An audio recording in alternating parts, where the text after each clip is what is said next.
Convinced myself long ago that death doesn't scare me anymore, and I don't think it did. But in this place where it's all around, where it's thick in the air, I don't think you can do anything else but be scared. And I think another part of it is that I'm starting to care about people again, and that's fucking dangerous. I'm feeling things I haven't felt in a long time. We just seem to be going round and round and round in circles. I don't know which way is up in this place anymore. There was an amethyst on the floor. Acrio picked it up. I didn't want him to. I'm very worried about anyone picking up anything dangerous. And then one of those oozes showed back up. Terrifying things. They just melt through objects like they're nothing. But that wasn't the worst part. The worst part was those bodies on the table. I went to go see if there was any life left in them, and, well, he asked me to kill him, so I acquiesced. I didn't enjoy it, but I just wish I could bury them. But I don't think we have the luxury of that. You don't mess with witches. That's one thing that my mentor taught me. You just, no matter what you do, just stay away from them, or you'll pay the price.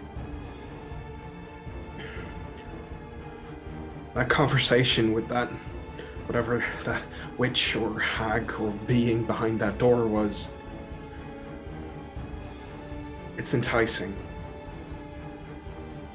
And I don't want it to be. But it is. What if I can be here just a little longer? And then the fucking fight where everyone was unconscious and dying, and I wanted to run because that's my instinct. It's what I do. I run, keep myself safe for as long as possible, just so I don't know. But I didn't want to run this time. Especially since that girl, she's trying to be a witch. I hope I convinced her to not be. I think Lady Amamar could sense her potential from far away, and I can from close by. The tensions have definitely gotten high, much worse. Damn it! I really wish that she didn't escape. If I would have known I was the same witch that I saw in the beginning, where it all started, near Goss. How many more of these fuckers are part of the Veiled? How many more? I wonder. At this point, I'm not sure. I feel like every single one of those members just needs to be eliminated. Lashira. And that bear thing. Acrio lost his arm. I don't even know if he's still got anything left. He took a really bad hit. I hope everyone survives. And I'm so fucked up that we didn't kill her. But we failed. I don't even think I want to call this even a minor victory. And as soon as she disappeared from in front of me, it just... Oh. I need to get out of here. Two of the people are unconscious. My emotions are running very high at this moment. I've satisfied the other spirit, maybe, but I don't know how much longer I can take in this damn place. We gotta get out. Fuck these witches.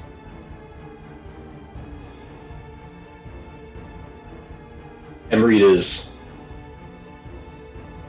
werewolf form begins to shrink back slightly as she's off to one side. Blood is splattered through this cavernous room.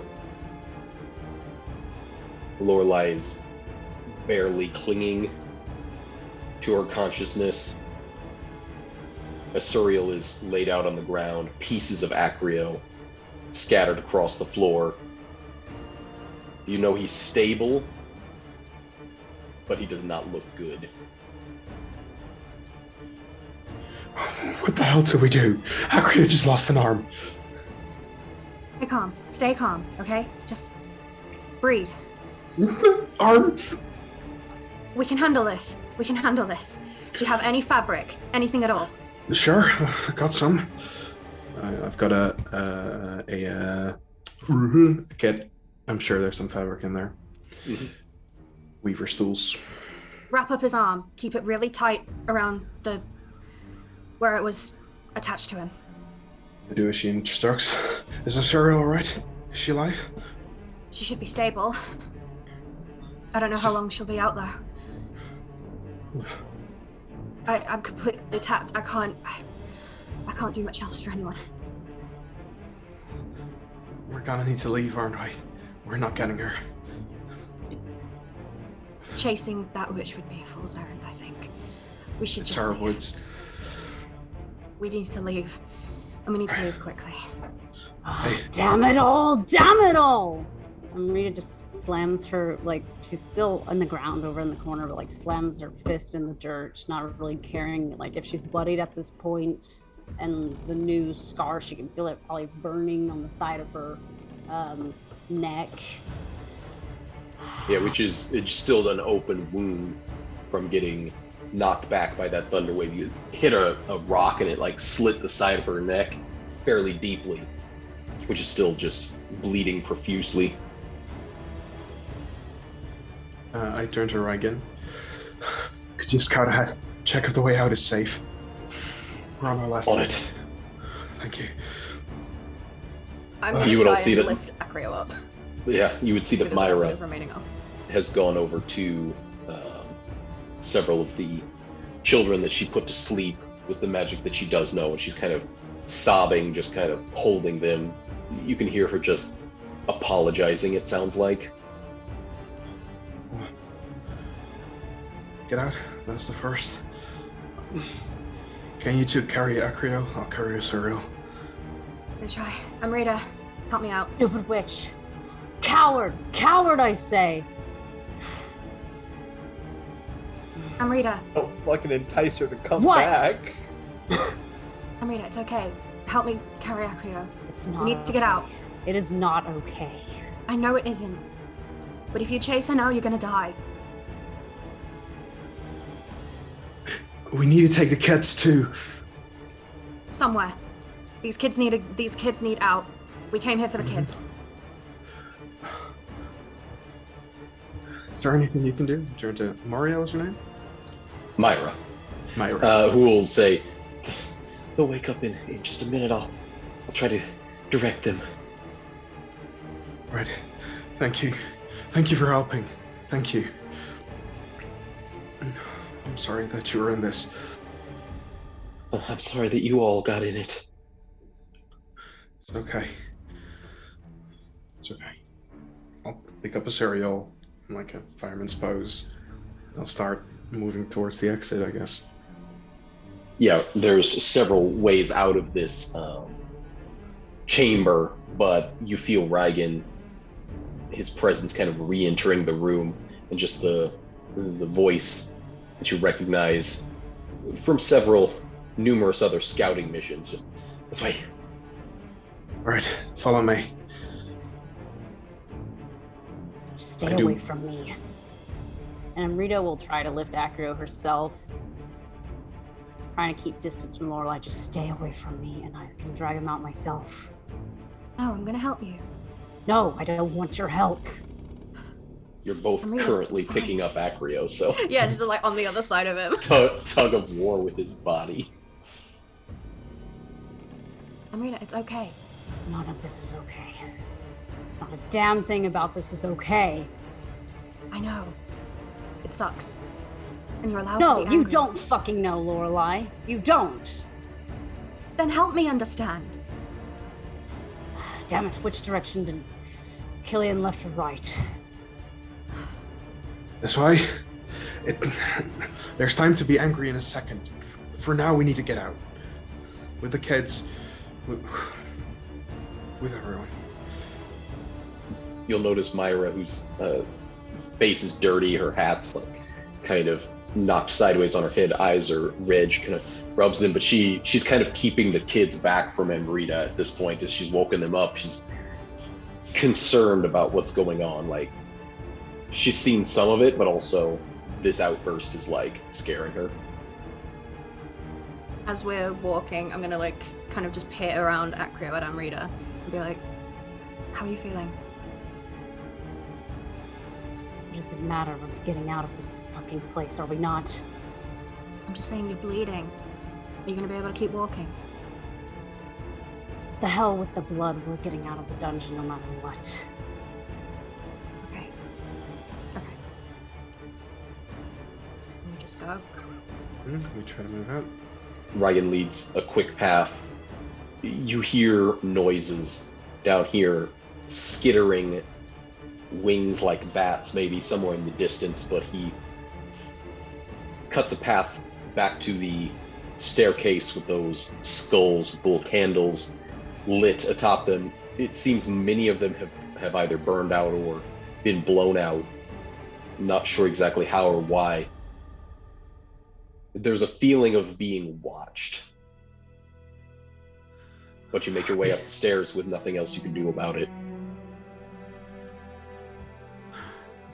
Oh, I hated her. Do we get to, like, the mouth of the cave? Yeah. Where are we going? Shit, I completely forgot that there was a forest outside of here. We're far from anything. Our cart's way back, right? That's first Yeah. destination? Oh, shit. Amrita, What? I'll take Acrio. You're the scout here. You can probably find a way out of here, right? Keep your distance, both of you. I'll scout ahead by a couple feet. Got it, boss. Amrita, I don't think we need to keep our distance right now. I think it's for the best thing, Lorelei. Do you see what the hell happened in there? Do you see what could have... I'm not... And what does this have to do with keeping our distance from you, Amrita? You're injured. I don't want you running off on your own. Sure, even any of this thing doesn't even seem to line up anymore. Not from ever since I last Ghaust or anything. I'm starting to think that the fact of us traveling together at all has just been a bad omen in the beginning. I disagree. Bad things have happened. Okay, something bad happened, but everything else was good. Right? Amrita, are you going to tell me that nothing bad happened before you met these people? It's none of your damn business. It's not. But you're making conclusions that aren't right. You don't know a damn thing either, Cillian. I probably don't. I just know from my own experience that this world sucks. You don't need to blame it on people if they haven't done anything. Especially not yourself. This isn't your fault, Amrita. But I am the last one to take it on my shoulders after we could not... Are you even the... She just turns around, just begins to just kind of walk. I'm just gonna look at Lorelei like, let it go. Reluctant, but she will let it go. With your Outlander background and your ability to keep a good hit for the lay of the land, I'm going to have you make a survival check with advantage. Come on, big man. Big woman. You jinxed me. Oh, I'm too Giant woman! giant woman! Oh, God. Amrita's head is not in this space. So much history is flashing through her mind, so many visions of red and death and the claws in front of her own face and what she has done with them. After a bit of time, even she begins to realize that she's lost. Kicks Yes, her fuck. feet in the dirt. Yeah, just. Ah. The forest is dark, but you can see it must be high noon or possibly a little later. There's beams of light that stream through the evergreen trees, but it's still impossible to tell which way is north, south, anything. There's no indication of direction. You pass several of the notable landmarks when you came through, several of the skin-based scarecrows, the effigies, burn marks on trees and the vines that you had destroyed. But then you go down another path that you think should be right, but you end up getting turned around. I tried to connect to the spirits around here. Are there any? There would be at this point, with several of the victims that Lorelei had decommissioned.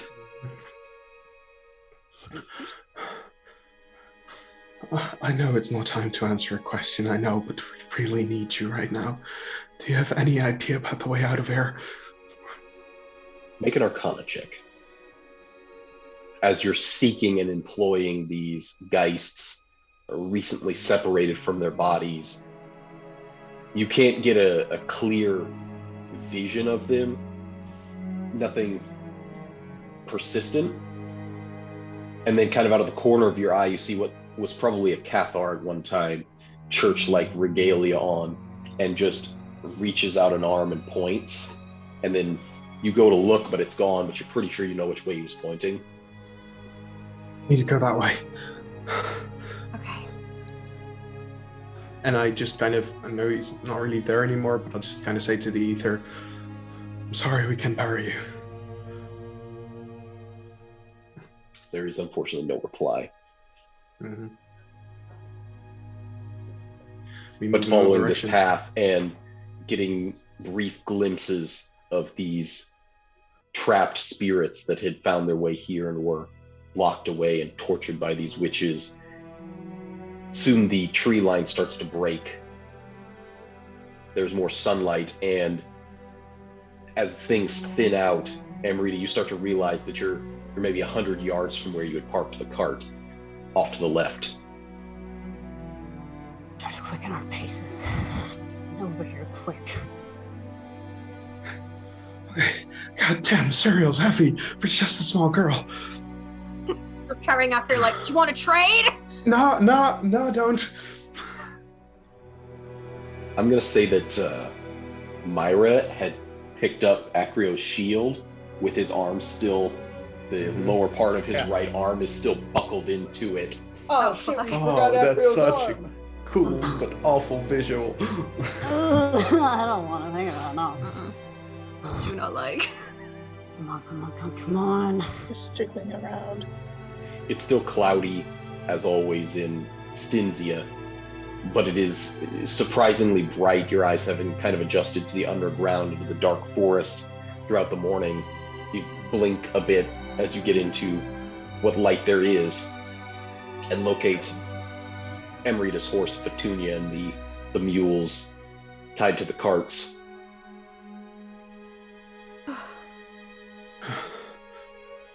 Thank God. No, thank Avacyn. Thanks, somebody. Thank somebody. Like this rock. All right, so traveling is Thank dangerous. Dash at this point. And staying here is dangerous. What's the plan? I say we go as fast as we possibly can.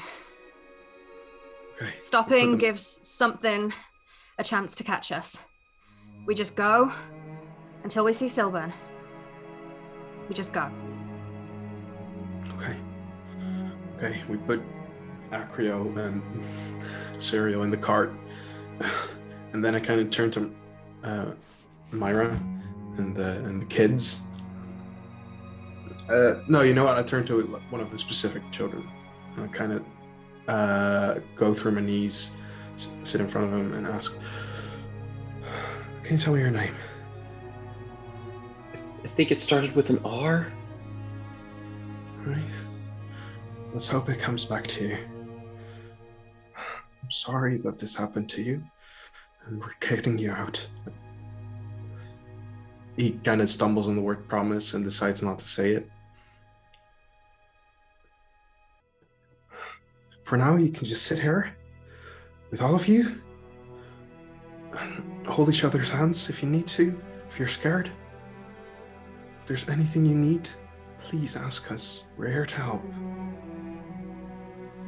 And I kind of usher them into the cart. Mm-hmm. The mules are going to have a harder time now with everybody loaded up in it, pulling 2 carts now. Pace is going to be slow, but they're pack animals. They can maintain throughout the day, but it's going to be a lot. So you're just going to skip going back to Galstadal and just press forward? I don't think we should take these kids back to Gulst. I don't think it's a good idea. Where are they going to stay? In a well? There's not many. Yeah, not exactly a good childcare option. How far is it do we know to Silburn? If you had started out in the morning, first thing, you probably could have made it in a day. At this point, it's going to be well after midnight by the time you arrive. Even everybody riding. Let's try. I'm going to have Asuriel go ahead and roll a d4. Acrio, I'm going to say, is going to be the maximum 4 hours because he's been through a lot. He's going to be out for a while longer because it's more than just, yeah. I'm going to feel like before they leave as well that Amrita, like, she almost has like this impulse of like grabbing her scimitar. I think that's how you say Saber. it. Yes. So, I'm sorry. I mistook another D&D character that had a scimitar. They both start with curved, S, aren't they? So yeah, they're both curved. They start with S. Anyway, but like she finds herself just like kind of gripping the sword and like going to the edge of the woods a bit. Ooh. I ought to go back in there. I don't care if I die in this place.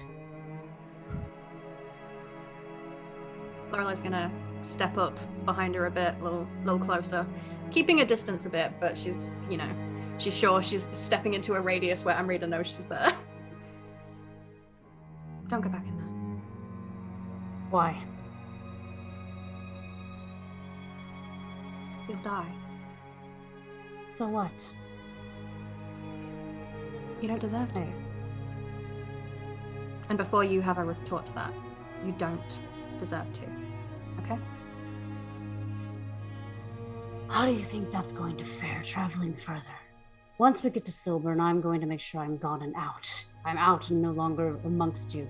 We have a Cathar with us now. Do you realize how bad that is? Especially for me?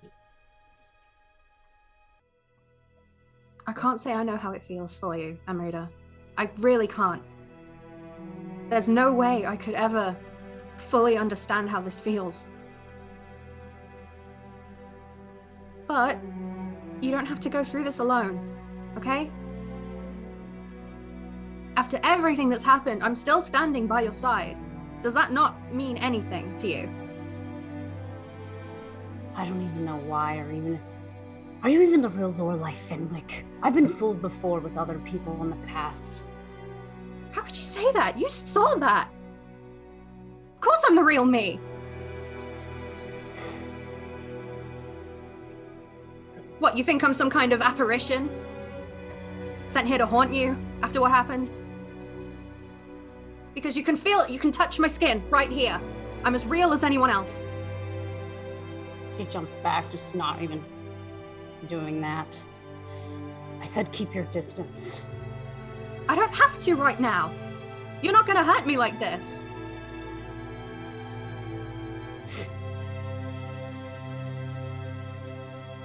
Oh. You don't know that. None of us do. I do.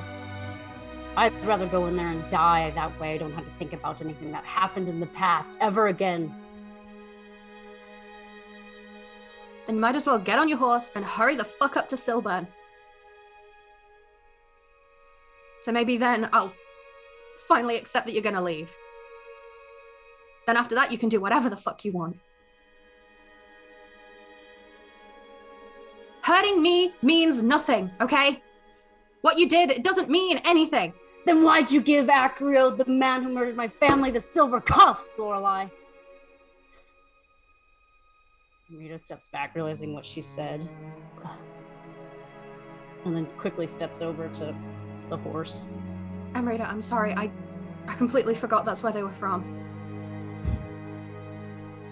Repellum gave them to me. I just kind of associated them with him. I didn't... It's just an extended evil that has brought more bad ever since we left. She gets on the horse. It's their dues. Lorelei just climbs into the driver's seat with the mules. Cillian is trying to not necessarily entertain the kids, but like maybe telling them stories or like keep their mind off of the awfulness for a second. Yeah. That's probably what I was going to do during the ride. What it would be Lorelei's passive animal handling. Passive animal handling is 14. Okay, because you will get them moving, but yeah, it's difficult to control them. Mules being notoriously stubborn, especially off-road like this and pulling the weight that they are. There's a lot of times when they just want to stop and not do anything, so you have to prod them forward. Why is everything so stubborn towards me? It's just your life.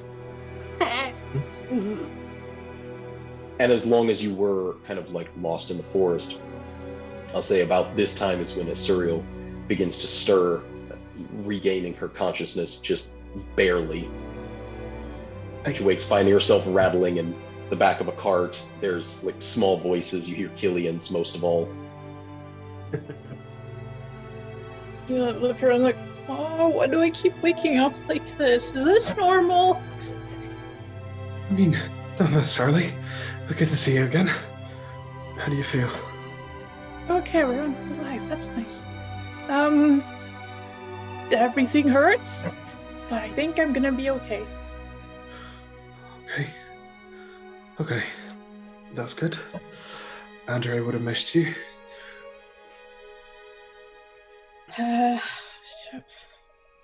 Did we get all the kids out?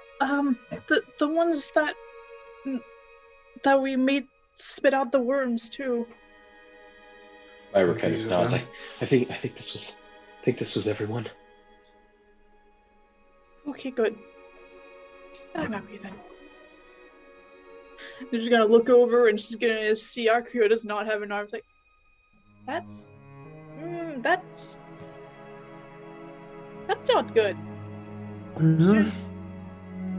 He doesn't even know yet. Myra just kind of like picks up the shield and just awkwardly shows her the rest of his right arm. Shows you like take the shield and like take the arms. Like, can we just put it back on? With what glue? I don't have I don't have a sewing kit. I do, but I actually kind of know how to use it too, but I'm not sewing an arm back on. What if it messes up any healing process? He's not going to be able to use it. Maybe we should hide it for now, just until we tell him that, well, until he sees that he doesn't have an arm anymore. Which would be immediately? I don't know much about like medicine and that sort of thing, but we should probably keep it cold. This sounds bad, but Mother Leshire is just, that's what she did to store meat. That sounds like a good idea. There's snow around. Do we have a bucket? Really not.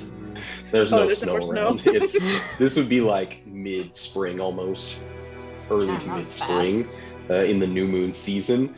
All right. I don't know if you've got any magic that could produce cold of any kind. No. Except Druidcraft doesn't make cold. No. I mean, you guys know where there is spring water. That's probably the coldest thing you're going to get. If anyone has a copper, I can stop it rotting. That's about it.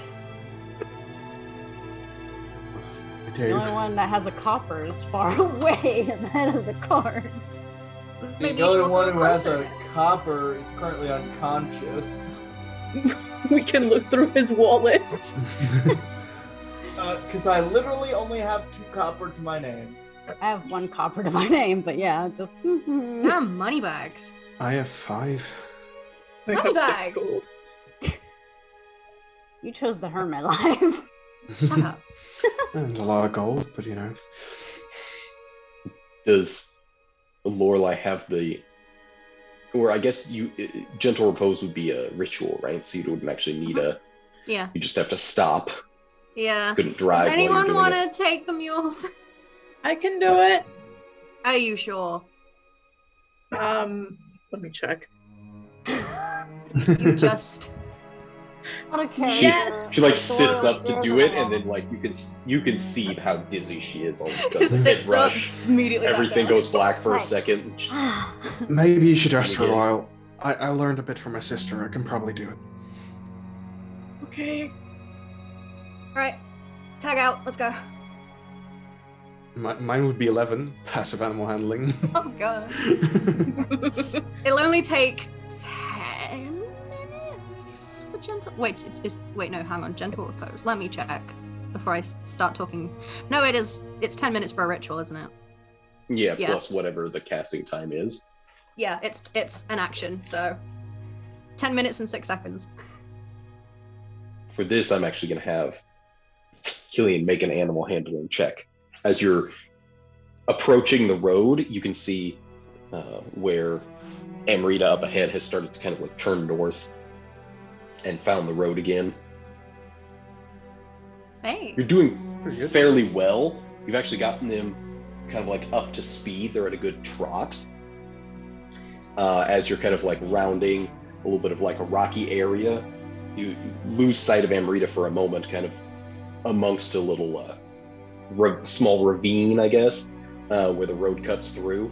But so you're like trying to kick them up to speed, get onto the road, and as soon as you turn that, there's a figure standing in the middle of the road, and both mules suddenly like rear back and both try to split off to either side, but they're tethered to the cart, so it just kind of jerks you all in both directions. Stay still. Stay still. There's someone. It's middle of the day. Very quickly you recognize the thinning hair and the band over one eye, the old robes and boots of the elder Want. How do you always know where to be? It is a gift and a curse. He seems a little bit out of it as he kind of stumbles forward to Acrio, like putting his hand on the Cathar's like breastplate that's like scratched up and dented at this point, needs some work. And it's like his crystal blue eye rolls back in his head as he's like touching him and is, seek the boy he would find in the mirror and the bird of clipped wing, then he will be whole. Birds. Could you maybe repeat that? I'll post it. Yes, thank you. Here, with a bit less of an accent, please. Walt suddenly like shakes.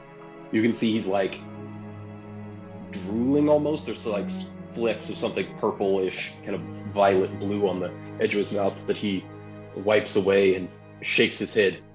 I'm sorry. Are you leaving? We have to. These kids, they need a home. Looks back to the ruins of Gulst. And there are no homes here. You should go. We can take her out. The witch still lives. I will keep my eye open. But as long as these are safe. I agree.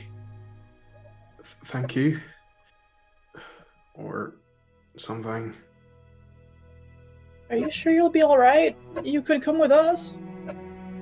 This has been my home my entire life. It may not be suitable for others, but it is mine. All right. Maybe we can try and come visit one day. In better times. Better times. Let's hope they're coming. Perhaps when the devil is gone. Go now. He kind of like slaps one of the mules to get it moving again. And we move. And you see him just kind of like raise a hand, waving slightly. Does he creep you guys out as well, or is that just a me thing? No, he's a nice old man. Okay. Yeah, he's got kind of a paternal vibe to him. Sure. He's creepy.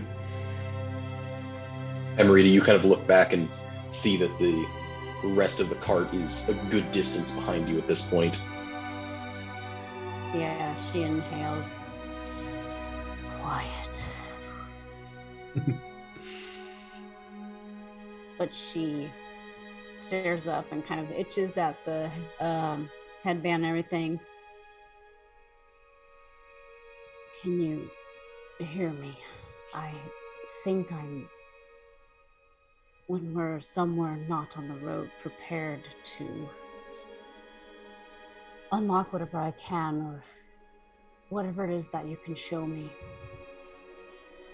We're always listening. Is that how you refer to yourself, or do you also mean the wolf inside? There are many voices here. This must be how Cillian feels when he speaks to random voices in his head. Seeing the cart probably eventually move, though, she'll continue forward, but keep the same distance as before.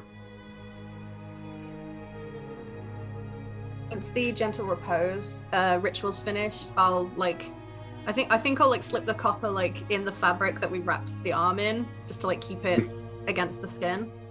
Yep. And then Cillian, I can take over again if you need. Yeah, sure. I'll stay with the kids. Yeah. They probably like you more. I wasn't gonna say it, but yeah. After Lorelei just subjected them to a really weird 10-minute ritual. It's like, hi kids, we're gonna learn how to gentle repose an arm. We're gonna learn how to preserve body parts. Yay! My favorite lesson. I've been waiting a year. And as we trade off, Lorelei's just gonna clear her throat sorry, that argument Amrita and I had, that was a little out of pocket. I should have. We shouldn't have been arguing at that time. I mean, that's just how the world works. People hate each other all the time and love each other at the same time. Do you think she's telling the truth or just projecting? Is she really gonna leave? Because I get a feeling she won't. I want to believe that she won't, but there's a lot more that's gone on between us that makes it harder for her to stay. And I know could tell. that. Yeah. I took all my strength to not interject in that conversation, but it seemed like one you should have. Yeah. It's hard. I think in that moment she was just stuck in the past. I can get there as well. But I do need to talk to her about it. Yeah, I would offer to talk to her for you, but I think she hates me. I don't think so. I don't think she hates anybody. Well, I lifted my spirits. I'm gonna climb back into the driver's seat. Amrita! She's a good ways off. She's probably, with her hearing, she could probably pick it up. A normal person probably wouldn't. She's pretending to ignore me. Yeah, pretty much. Yeah, and we move for 3 hours, so Alonze. Mm-hmm. Tristan. Yeah, you can still make out kind of the figure of that pale white and gray horse with Amrita's tattered, deep red cloak and bandana tied over her head, kind of billowing behind her. The wind is still picking up as it had earlier in the morning. The clouds are starting to look a little darker than they had. How long has the group been together at this point? I haven't been keeping track of exact days, No, sure, but it would but be a couple weeks probably at this juncture. So, the observant people, so I think maybe only Amrita. But I guess we're high wisdom generally, but I don't know. The vitiligo pattern on my face is starting to kind of change a bit. Like the edges are different than what they were a bit ago. Yeah, I'll say that maybe at some point, even though she's not going to talk about the wounds on her body, she's like tried to wrap them up, but that's probably what gets her to slow the horse down a little bit, but she's still probably 15 feet or 20 feet away, but it's like, damn it. You okay, Amrita? Stop asking that. I'm going to continue onward. Just had to slow down for a breather. How's that wound on your neck? Just another wound. Pretty sure it's gonna scar up. Could be worse. Scars aren't that bad. I don't think so. I think it's kind of odd, actually. Hey, Amrita? I'm not going to ask if you're okay again. Just... Are you okay? He will, though. What? Sorry I shouted at you. I deserved it. No, I don't think you did. Not right then, anyway. I didn't consider how you were feeling about it. One thing for something to be silvered, but when it was in the hands of a murderer, it's different. I'm so sorry. If you would prefer, we can get rid of them. That you already have. Oh, That's yeah, what well, Acrio used to make I'm a Cillian's murderer? swords, who Cillian now knows that his swords are made from shackles that once held Amrita in the clutches of the man who murdered her family. Okay, so Yeah. reverse that. I didn't say that because Lorelei would know that. Yeah, reverse that. I take backsies. Pop it, look it, reverse it. Just in the future, Amrita, could you please talk to me? I'm not gonna get riled up again about talking about other stuff. Just from now on, all of you have seen, and just need to try to back off when I do my thing. Amrita, should we tell them?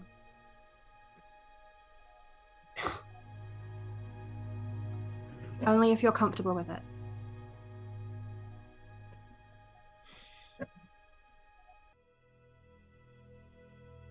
She looks over, back at them. Tell them yourself, if you want. I already know they're all plotting to kill me at some point. I need to focus looking. But she You wanna doesn't go move from the cart. Okay. Well, it's probably best to do this while he's still asleep. And kind of sitting like, she'll sit sideways in the driver's seat so everyone can see, and she'll roll up her sleeve to show the stitching that comes from the bracelet. Whatever's left of it at this point, because I know there's probably not a huge amount. She will show this. When I said that there's been an issue in the past with Amrita's abilities, this is what I mean. Doesn't look as bad now, but when I say this, please don't take this against Amrita. There was a time where she, and Laura like visibly struggles.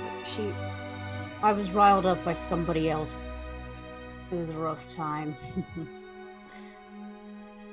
I got in the way and she killed me. For a moment there, I was actually dead. This is how I came back. Don't ask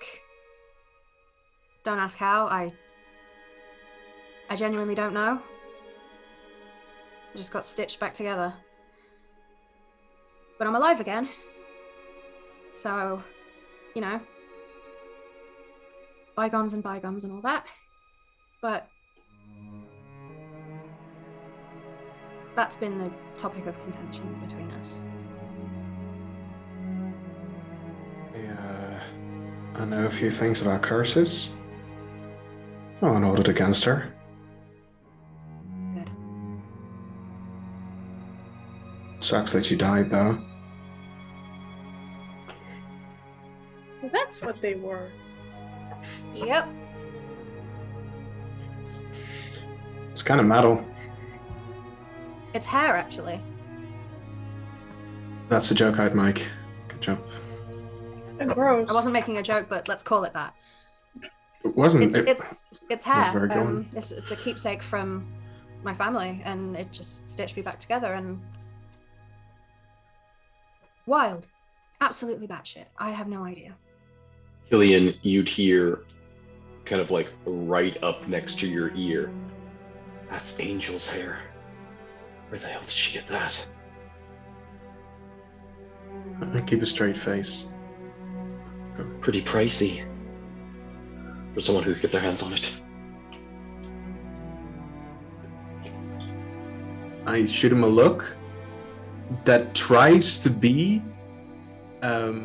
like hit him on the hands, but so like curiosity peeks through.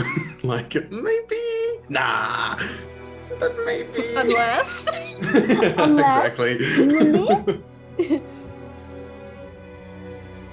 What do you remember from being bad? Jake, what do I remember from being dead? That's up to you.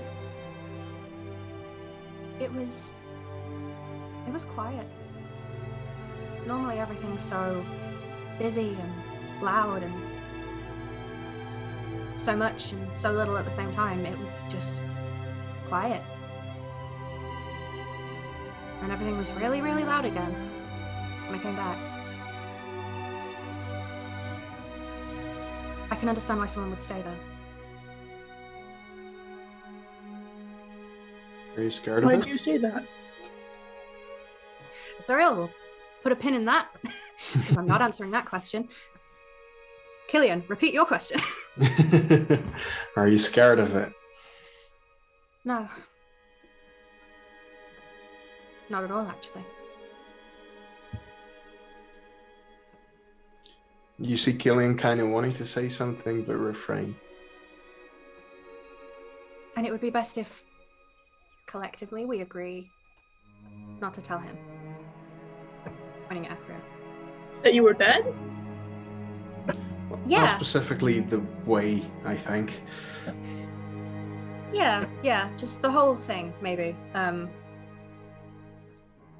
don't Yeah. know. I don't think it's a good idea to keep secrets from one another. I'm keeping a lot of secrets. What are you talking about? Yeah, but Lorelei, you're funny. your mind would flash back as soon as she says that to interpretation of your cards. Oh shit, yeah. What you can do with that as you will. Oh, Jake! I'm gonna kill you! If anyone is gonna be telling him, it will be me and Amrita.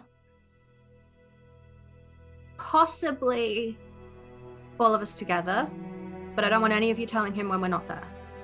Because he's a Cathar. It's his job to like deal with this. I don't want him to feel obligated that he has to do anything about this. Yeah, It's but- done, it's over, it's dealt with. Yeah, but he's nice. He helped the werewolves escape from Korsava. Yeah, but that's different, Asuriel. That's how. Because this is He helps people. Why I would he know, want I to harm know. you? because it's his job, Asuriel. Before Done we came nothing along, wrong. it would have been his job to probably put 3/4 of us down. I understand where you're coming from, but we have to be careful with this. Especially in his current state, he's going to be traumatized. He's going to be a little delirious. He's lost a lot of blood. Well, maybe not today, yeah. But I don't think we should keep this from him very long.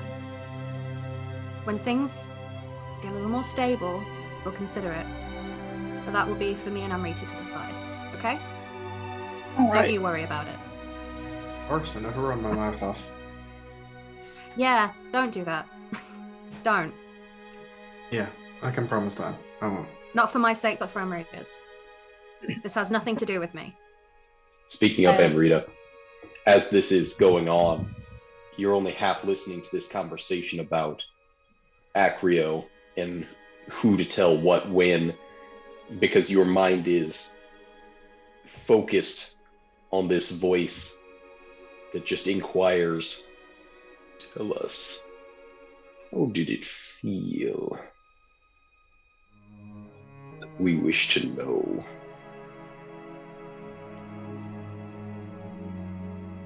With Yond, it was different. The man that was from Member of the Veiled, I got vengeance for my family. I did what I thought would be good, and I should have realized that even after I killed the man in cold blood and avenged my family, they weren't coming back. No matter how much I try. Maybe in a way, the angels punished me for doing that, just getting a simple revenge. But it caused me to hurt one of my friends in the end. That's what you know what I would feel? That's what I feel. The consequence of getting lost in revenge, that I ended up hurting someone else in the end. And as she's like having this mental talk, she feels like something wants to come out of her eye, but she just moves further on ahead and continues away, just kind of blocking the others out. Maybe next we ask the wolf. I don't want to talk to the wolf right now. Be quiet. There's no other voice after that.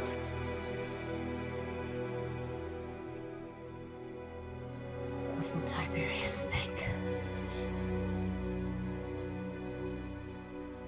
Acrio doesn't feel much of anything when he first awakes, and it's still that sense of shock and not quite adrenaline. It's been too long for that, but just there's so much input that your mind can't even process everything that's happening. You just look up. Well, first of all, would you guys have taken off any of his armor, his helmet, or anything, or just loaded him up and left? Probably enough to like help him like lie comfortably. Yeah, made him comfortable, Yeah. probably. In Acrio's case, then he still has his helmet on, so you He see still through has all the his slits, armor on. the slits in your visor, just the clouds above. There's an eagle that flies across your vision, and that's when the pain hits you. Your entire body just feels like it's on fire. He kind of rolls up in a panic, not really knowing where he is.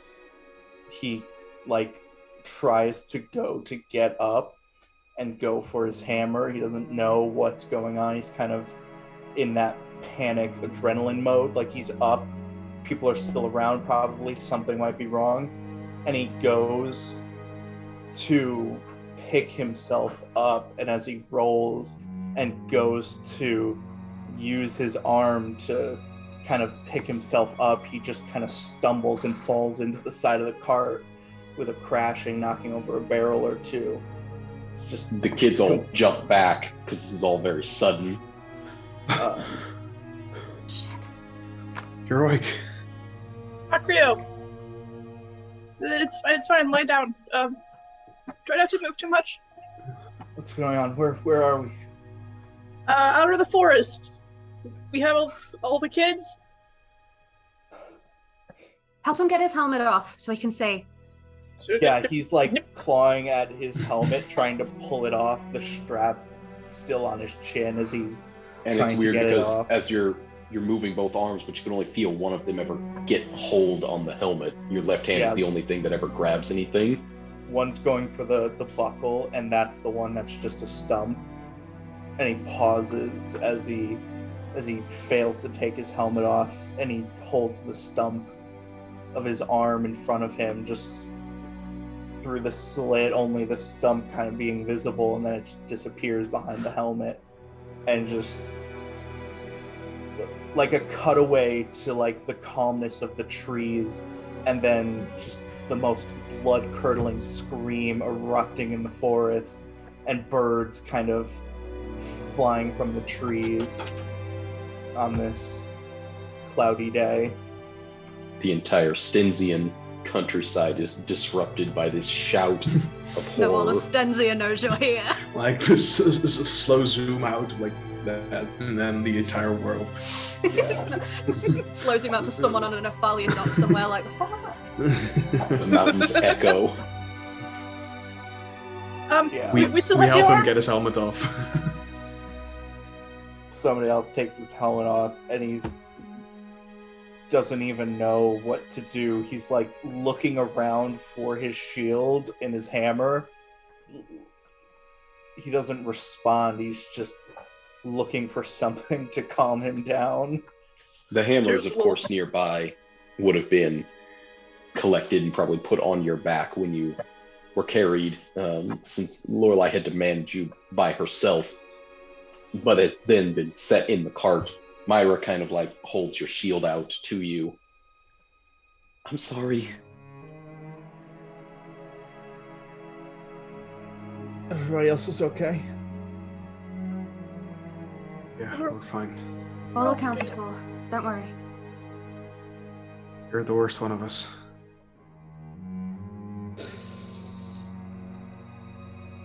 Okay.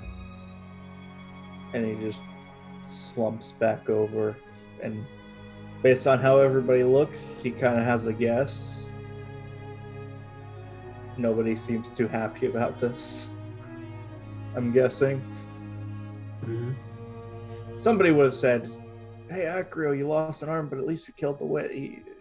He's just going to sit silently against the side of the carriage, clutching that hammer as tightly as humanly possible. Do you want water? Is there anything? No. Okay. And Asuriel will sit close to him, just in case he needs anything. When we left the forest, that old man was standing on the road.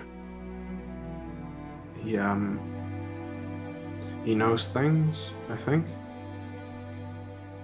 You get that vibe from him. Well, he touched your chest and said some weird riddle.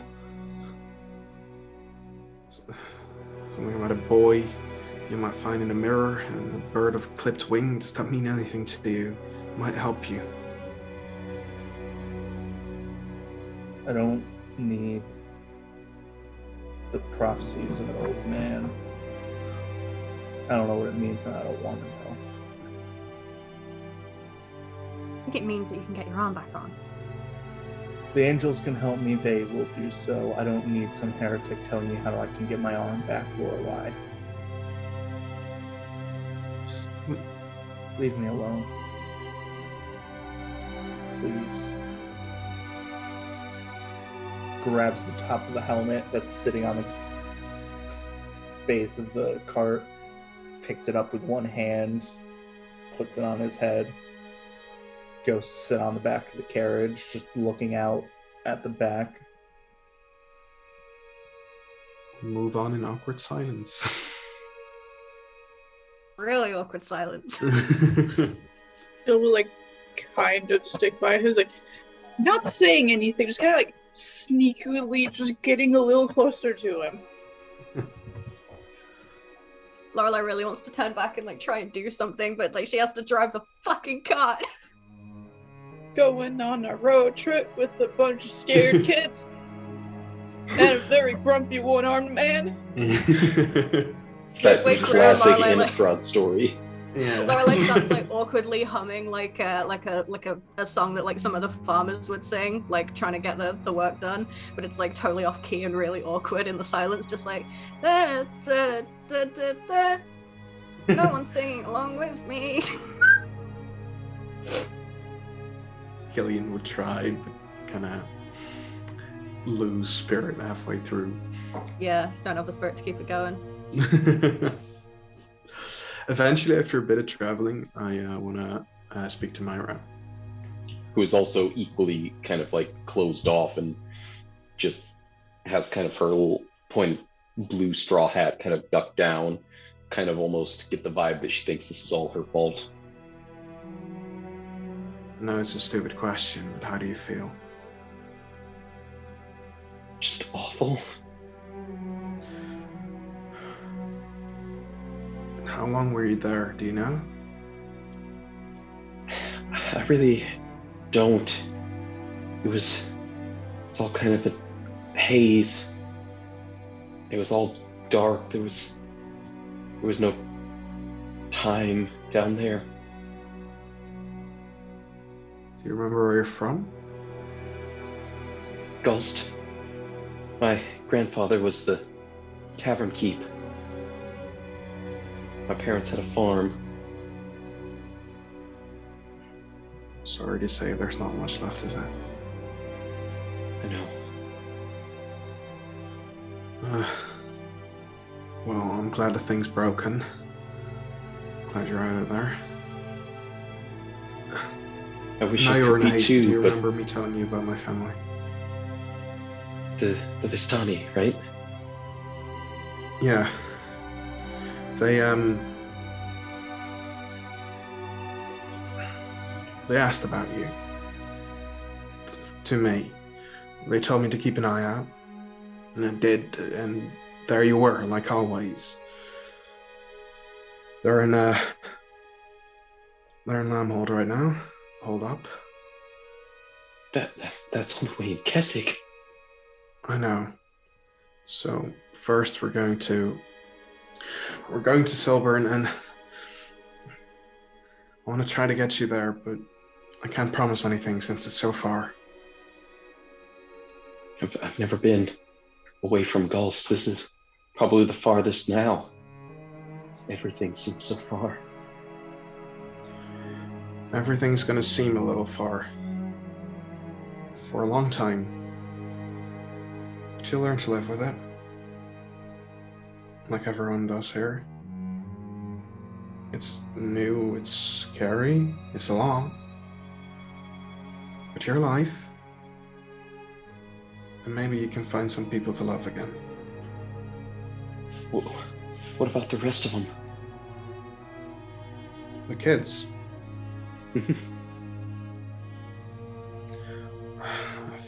I think the church will help. I kind of look at Acrio, see that he's like zoned out, and I'm sure the church will help. There's always people willing to help if you look. People are better than they're painted to be, in my opinion. I hope so. Lashira said she was just trying to help. Look how that turned out. Yeah, people suck too. The other side of that coin. I'm not really a believer, don't really have faith or put anything into the church. I've been on my own for a bit, and before that, family's what I had. But lately I've begun to realize that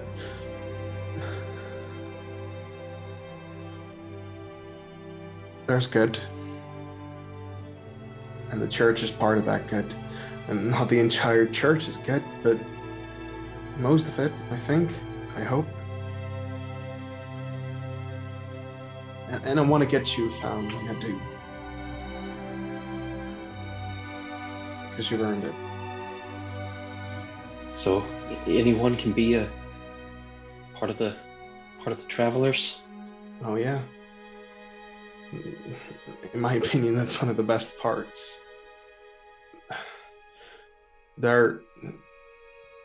If you get taken in, you're part of the family, just as much as your blood brother would be. If you travel with them, you're my cousin. Maybe not by blood, but by something far stronger, in my opinion. By choice. I think I like maybe Uncle Cillian better. If that's okay. Yeah, sure. Oh God, am I getting old? Didn't realize. Yeah, I can be Uncle Cillian. Is that a bad thing? Getting old, I mean? No, it's not. I think Cillian would tear up at that. Myra would just kind of like lean over onto your shoulder. I just kind of hold her for a bit and then start talking to the kids a bit more. As Acrio is staring off into the landscape of Stinzia, and he thinks back to the words, even if they might have been false promises from that witch that was locked up, just her claims that she could make it quick and there wouldn't have to be any sacrifices. What does he think about that post ipso facto? Eventually, when he gets to thinking about that, better there not be a witch on the loose.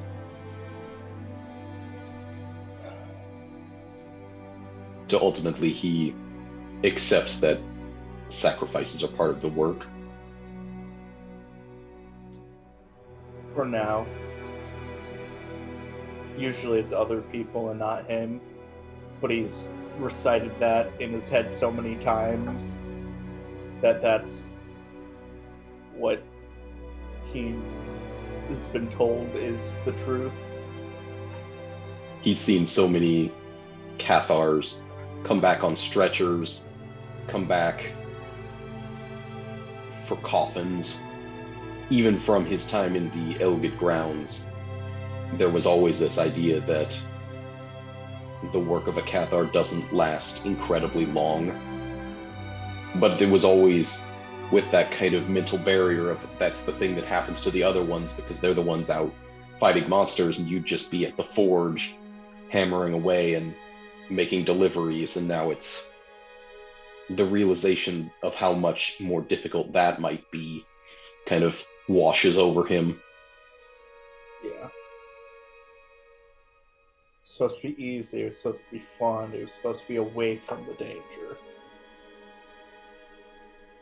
That weird sensation of like the pit in your stomach when you're falling uncontrollably, that's the first thing Asuriel can think back and remember feeling.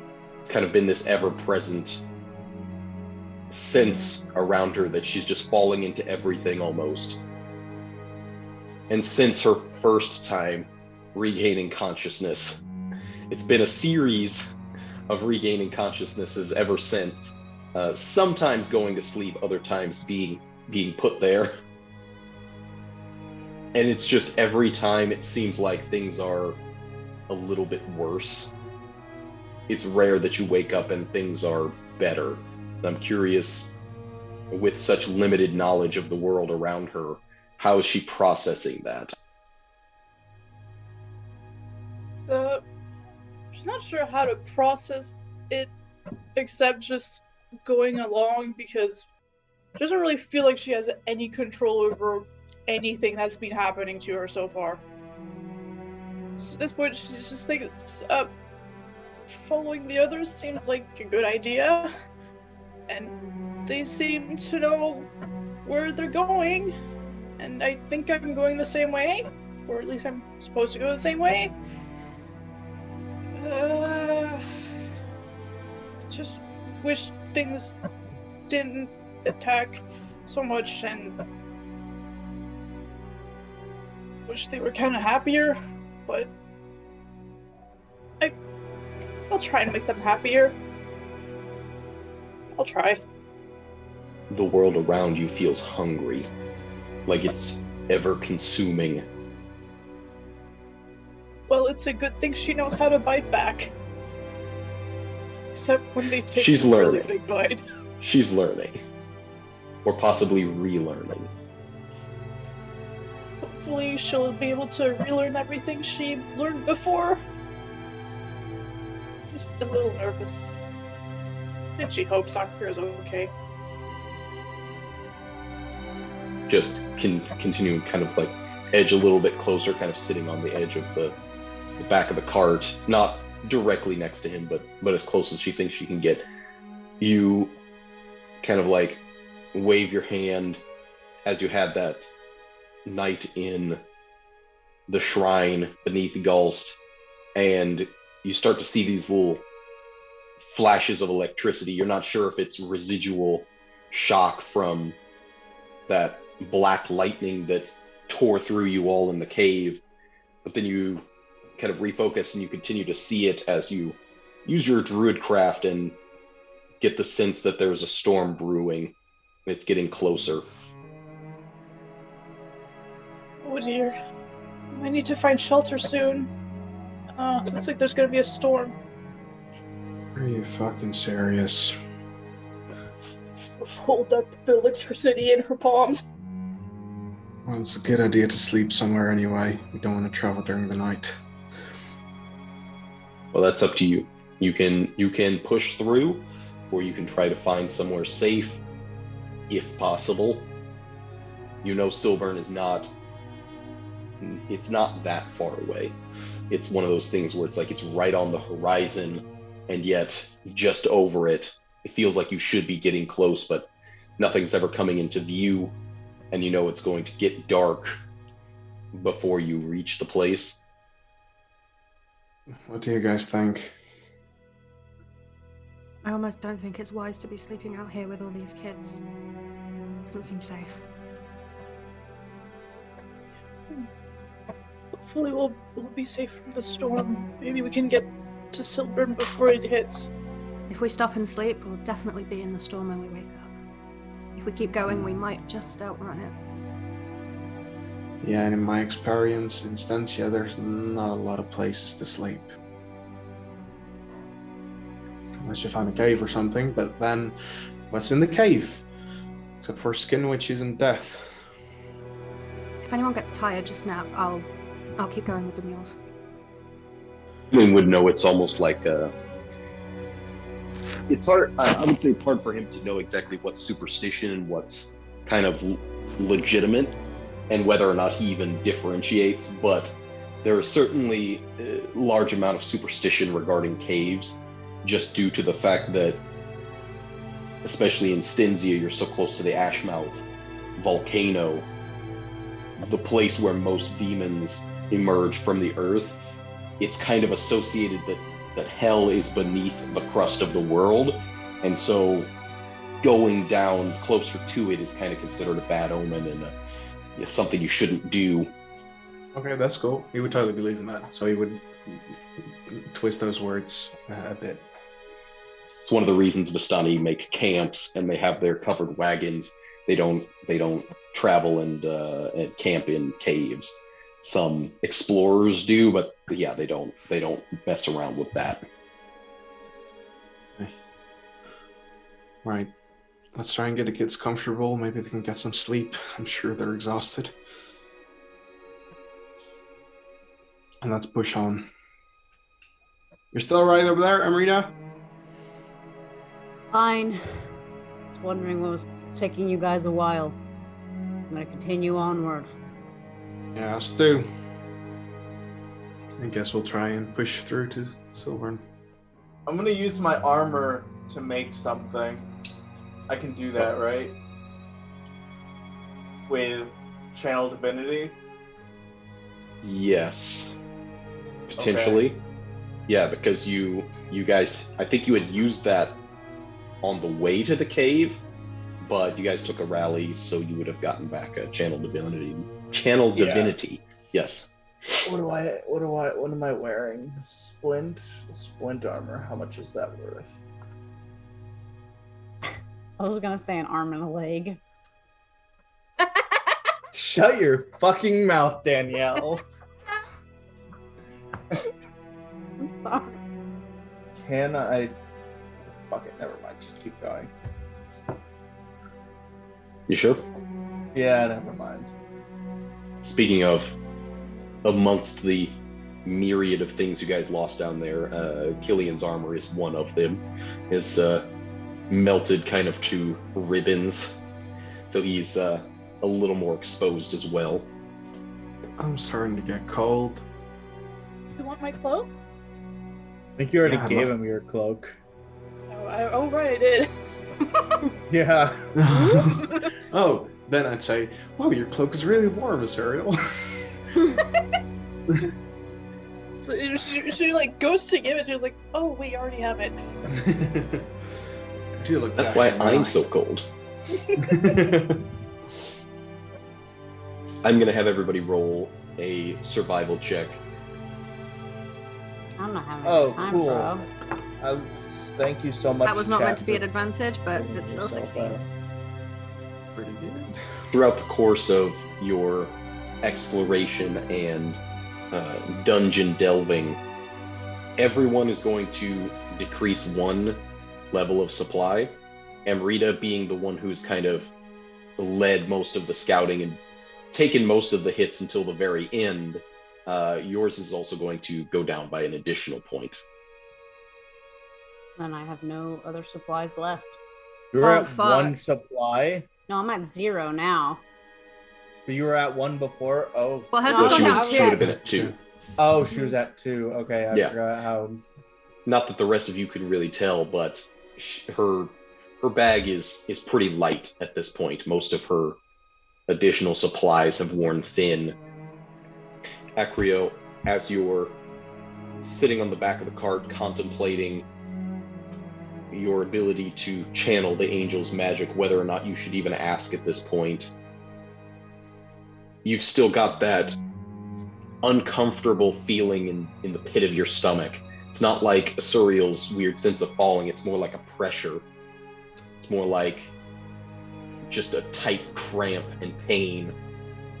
But it's easy to ignore because everything else hurts just as bad. Yeah. Going through his mind, doubting himself at this point. Not knowing where to go next. Like, is this over for him? Is he just gonna go back home, be a farmhand? Angels tell him, "Thank you for your service, we don't need you anymore." Traveling further north, as the clouds get darker and darker, the horizon flattens out. You can see herds of grazing cattle, ranchers on horseback, observing them, but more watching out from away from them. Amrita would probably be the only one with sharp enough eyes to see, a crossbow laid across the lap, that sort of thing, protecting their livelihood as much as making sure that none of them escape. There are fields here. It's a bit curious. Who all here is proficient in nature? I I am. am. Nope. And I think, Amrita, your nature proficiency actually comes from an alternative source. Yes.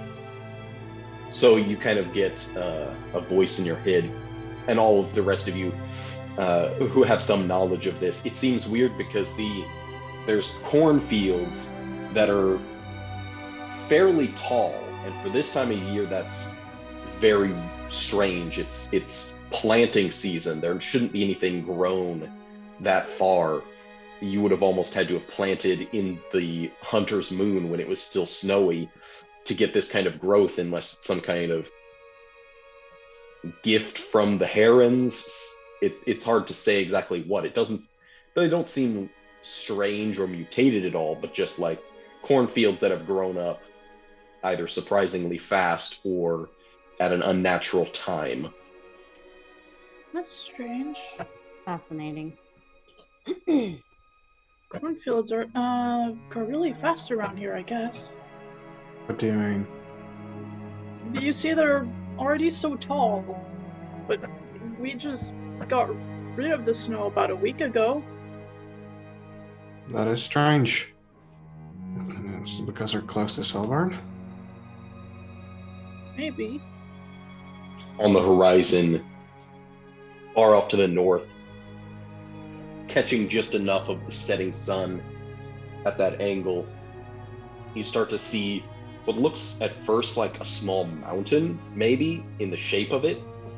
It doesn't seem man-made at first, but then it starts to take a bit more form, and a good ways off, it's like this close to getting dark and you can just barely see it, but you can make out the shape of a tower. Is that Silburn? It's something. This tower is sitting at a strange angle. It almost doesn't strike you as being human construction at first, but Amrita would probably be able to see it's because the tower has started to tip and is being propped up. And as the sun starts to go down, the silhouette of it is brought up kind of ominously by this lightning strike that happens just behind it. Leaning tower stands still. From a distance, this is just an old structure we're trying to keep propped up, but we need to hurry. Lightning in the distance moves. You would know that the town of Silburn is known for a watchtower that's supposed to watch over the pass leading through the Gyre Reach, Gavany back and forth, and it also is commissioned to observe as best the humans can the goings-on of the Markov estate to the north. Okay. Wait, we would all know that, or my character? Most people, if you knew anything about Okay. Silburn, you would know. The state of it is a little bit disheartening. You hadn't heard that it was effectively on the verge of collapse. What the hell could have caused that? Good question. Maybe the ground shifted? Hmm. Or a big fucking monster? Big fucking demon. I don't think so. Large. Any of- Drops of rain start to hit your face and coat the road ahead of you. You know you've got maybe an hour or two, possibly. You've made better time than you would have expected.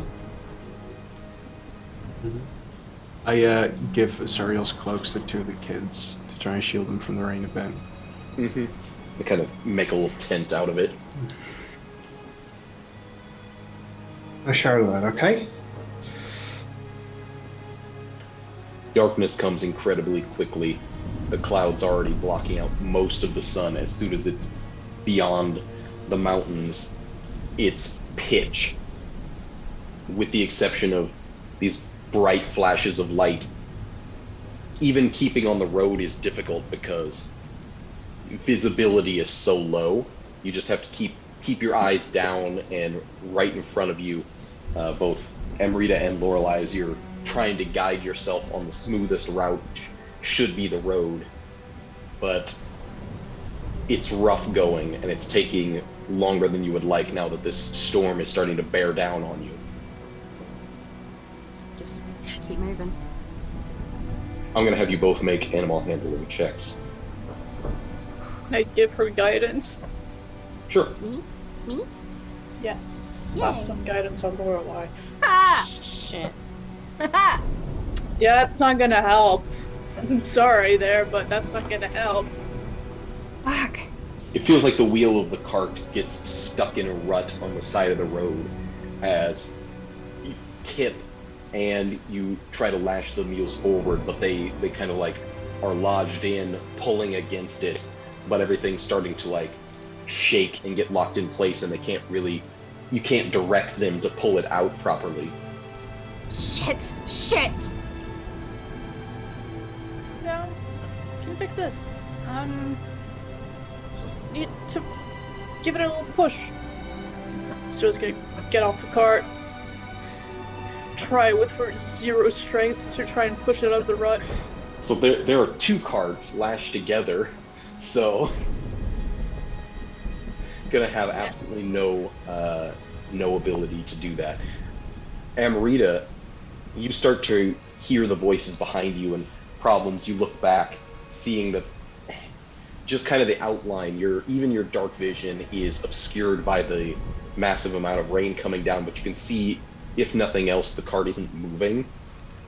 And then you start to hear another set of hooves. Coming from which direction? From Silver. Oh, crap.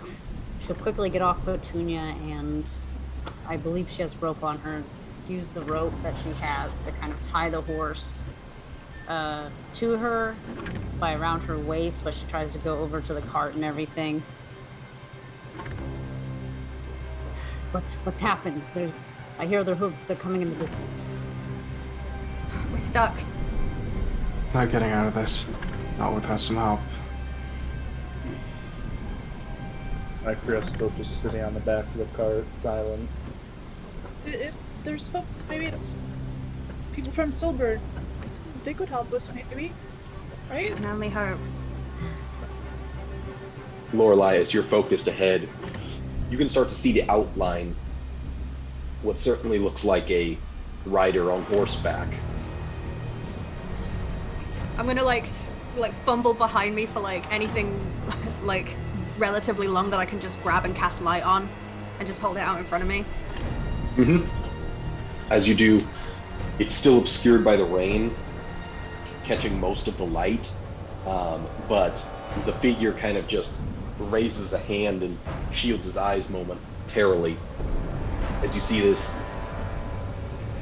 man with long black rain-soaked hair, deep blue cloak kind of pelt over his shoulders on the back of a horse, trotting forward, not really at any kind of intense speed, but after his eyes readjust, wiping a bit of the rain out of his face, he'll move up a little bit closer, prodding his horse forward with both heels and looking down at your situation. It looks like you've got a bit of trouble.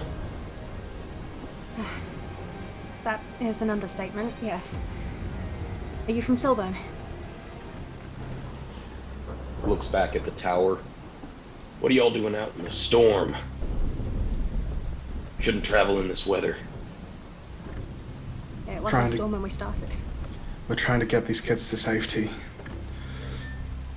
As he gets closer, Lorelei, you can see on the left side of his face, his eye looks a little bit milky. You're not sure if it's blind or if it's just a little bit messed up, but there are a spider web of scars down the entire side of his face. Looks like he's seen some kind of monster or something in the past. Not sure exactly what he's tussled with, but he's got some experience, as he'll just kind of start to turn his horse about. But I think you all ought to follow me. Well, we mighty appreciate it, friend. What can we call you? Folk call me Deadeye. Suppose That's you can badass. too. So much for me. He'll kind of grab the reins of the mules and pull them even further back onto the road. Amrita's gonna attempt to try to push the one in the back anyway. Okay. This will be kind of a help action for Lorelei to attempt and get them moving again, so you can make another check with advantage. Okay, good. Hey! Asuriel doesn't do a whole lot. She's very spirit. Yeah, she puts a hand out to just give some guidance to Amrita, who's like bearing the brunt of this load as the mules are trudging forward, and Lorelei's finally getting them motivated, it seems like. Amrita, you kind of like turn around, you're back against the back of the cart as you're like pushing it forward and just trying to get the wheel up a little bit out. Finally, it lurches forward and you end up, almost falling. You twist and catch yourself just before you hit the ground. And he will wait for Amrita to remount Petunia. Yeah, she kind of like does and just sort of nods, move away. And I try to pick up any nefariousness in his words. Sure. I mean, you can make an insight check. Not that he's leading us into death or something. Probably leading you right off the side of the cliff. He wouldn't be. Giddy up, let's go. But no, he'll move out front, not too far ahead of the wagon, but just keeping on the road with Amrita nearby. Look over at her. His face is kind of weird to look at, and Amrita, that gash on the side of your own face, it doesn't reach up near as far, but it just burns a little bit looking at him, and you kind of get the impression of what kind of scars you may end up having as he says, "What kind of business have you got in Silburn? Especially this late at night." Well, I'm helping these children.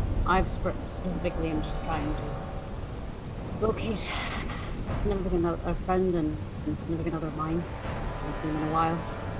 As for the others, I'm not really sure, but we have these children and everything. We just saved them. They were trapped in some kind of cave. I figured this is the nearest place that has people that can help. Caves, huh? Yeah. Those are the devil's hideaways. Oh, something close to it in there. You sure about these kids? Found them in a cave. Yeah, we made sure they're okay. Looks back at Asuriel. Do I hear this too? Mm-hmm. No, he stays silent for a while. He lets them talk. Moving closer to the tower, again, you get that lightning strike in the mountains ahead that just kind of illuminate the tower. After a bit, you can start to see just the vague shape of the village that's nearby. The tower's not in the town, but it's very near the walled city of Silburn. It's impossible to see when there isn't any light, but every time there's a flash, it just feels just a tiny bit closer. I feel like calling something a wall, like the walled city of Silburn, is weird because every city is walled. Technically, yes. Yeah. But yeah, like Amrita will look at the guy as they're both the only ones on the horses in the back. It's like, I'm curious, and forgive me if this seems, if I may be going too far to ask this question, but what happened to this watchtower? I wasn't under the impression, I've never been this way before, but I don't remember hearing that it's in that kind of state. Folk don't talk about it. They say it's cursed. They say the Cathars brought down something on it. It's just starting to sink into the earth. I was right. Asuriel in the background. Score one for a cereal. I'm not stupid after all. How long ago was this? Been a long time coming. A little bit more every year. Just recently had to start propping it up. Is there any magic they could do to bless it again? I don't really involve myself with magics. Not that kind, anyway. Marina looks at this guy a little bit more to kind of observe him. Does he look like he has any of his own symbols on him of any sorts? He's got some weaponry, a pair of hand axes at his sides. You would see his arms are tattooed, which is odd. You don't really see people with at least not that level of tattooing. Seems a bit off. He doesn't wear a hat like most people, in Stinsia especially, but it's fairly common. He's just black hair that's just taking the rain like he didn't even care. Does he look like he's got a tattoo shaped in the letter B? You can make either a perception or investigation check, your choice. Oh, I really hope the first isn't evil. Paying special attention to his neck. You don't see any tattoos that high up. There don't appear really to be any letters at all. It's mostly symbols. But you notice he's got a curious, not a necklace exactly, but it's like a circlet around his neck that's not quite, it's not a solid, probably bronze. It kind of like stops at about the clavicle, and at the ends of it appear to be small little like viper's heads. Some impressive jewelry you have there. Family heirloom. Never been much of a jewelry person, but I have my bow. That's about it. You a family person? Those your kids back there? No. Are you a family person? What else have you got, friend? Family's just about it. I wholeheartedly agree.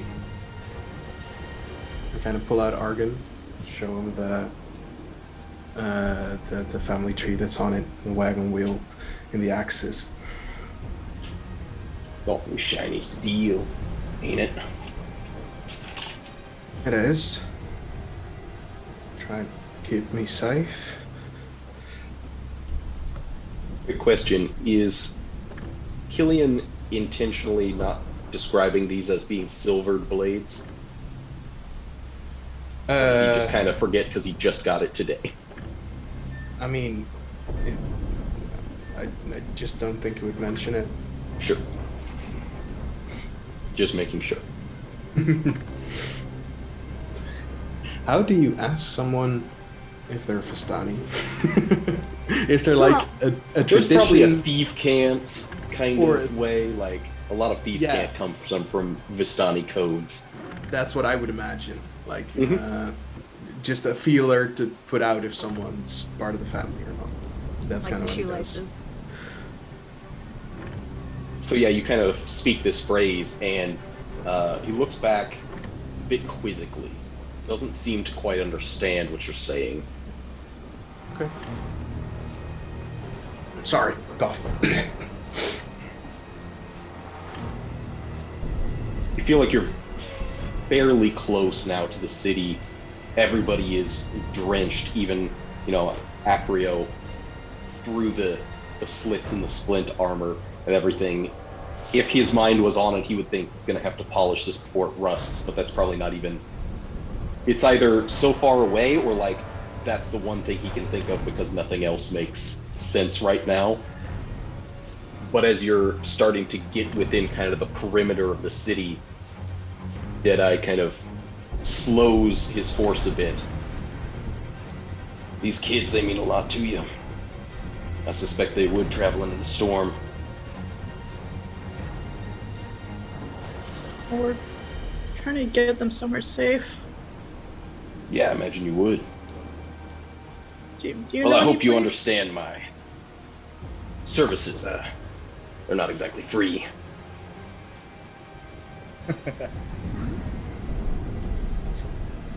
Just the question cat emoji. Your friend, what are you asking? Let's call it a toll for safe passage. How much?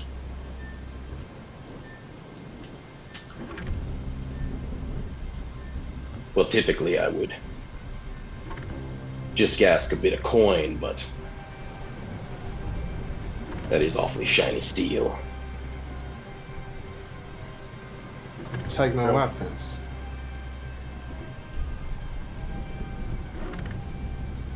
Unless you got something better. You leave a simpleton like that defenseless. It doesn't seem all that simple to me. I still have coin. And she's gonna hold out her meager pouch of six gold.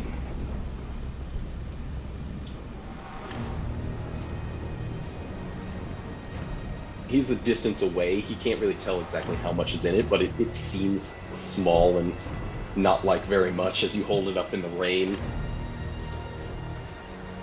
That's a little bit, but I hope you know I don't keep these roads safe by my lonesome. And behind a couple of the boulders, you start to see a couple other figures appear, riding out on horsebacks. It's a racket. Oh, they're bandits. We Oh no, we're stupid. These are the people you start to see, minus the gun, because I didn't want to Photoshop that out, but he doesn't have that. I had a feeling they were gonna fuck us over anyway, but like Amrita just like, okay. We're a little lacking in coin. Is there anything else you'd accept? I think I've already named my price. Your protection was marvelous, I must say. I feel so safe. Thank you very much. Happy to oblige. And of course, I've got something worth a lot to trade. I pull out my my cards. Only thing of any. Okay, and I kind of pull out one. Do you believe in fate, friend? Destiny? These are drops of destiny.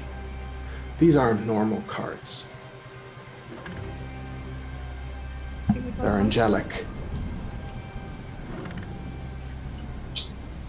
Well, that's going to be a bit of a problem. Angels ain't never done nothing for us. I don't expect they're going to start. Fate's spit in our eyes a few too many times. What have we got? But ourselves and what we can get. You give us 50, and the rest of the path will be clear too.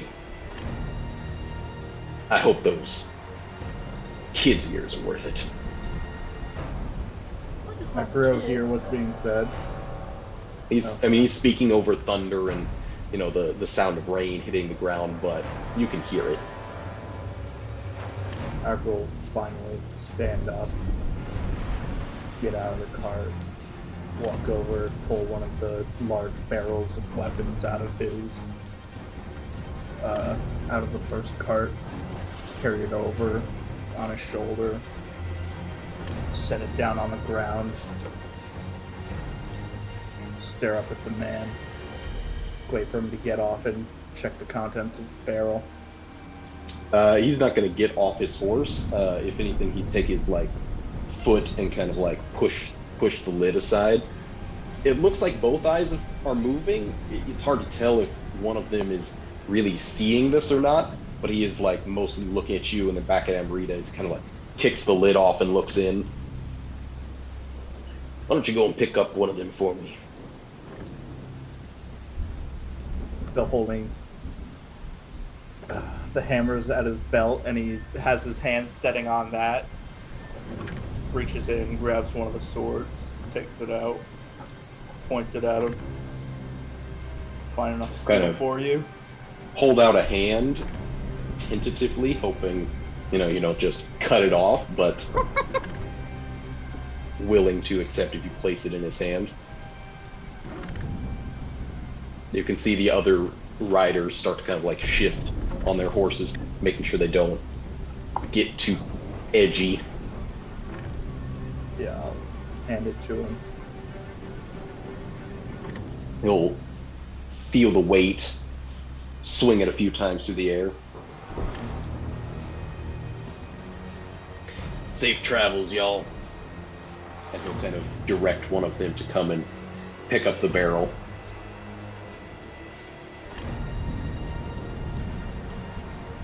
Keep a watch out for Avacyn. turns back around and meanders on over to the back of the cart again. I don't know that he would say anything about that. It is kind of becoming more well known that Avacyn doesn't make appearances these days. Oh, no, not like Avacyn herself. Like, better watch out if you see someone with a symbol of Avacyn, they're gonna fucking kill you. At the mention of the name, he doesn't really seem to react to it. Yeah. Can I get a read on whether or not he seems like satisfied by that, or if he's just going to be like, yeah, we'll take that, and then he's going to try and go for more? Yeah, like, yeah. Yeah. Can we get a bead on that? Sure. You can make an insight check. Trying to read the situation as one of Lorelei these. is so fucked up today. Can I also insight check that? Cause you may. You're right. Yeah, it's fucking rainy. You're closer. You can probably actually see him. Yes. It's really tense as one of these other riders comes up. You see like a rope hanging from his belt as he hops down and looks into the barrel. He didn't really even know what was in there. Looks up at the highwayman Deadeye and nods a little bit, picking it up and replacing the lid and going to lash it to his side, all the while you're staring at this man and he's burning his eyes back into yours.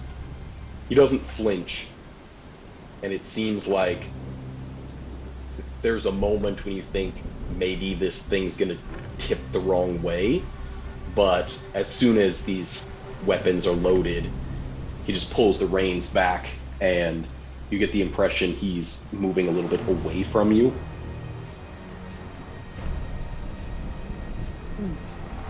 I guess we'll be on our way then, no troubles. A pleasure to meet y'all. Stay out of the ruts.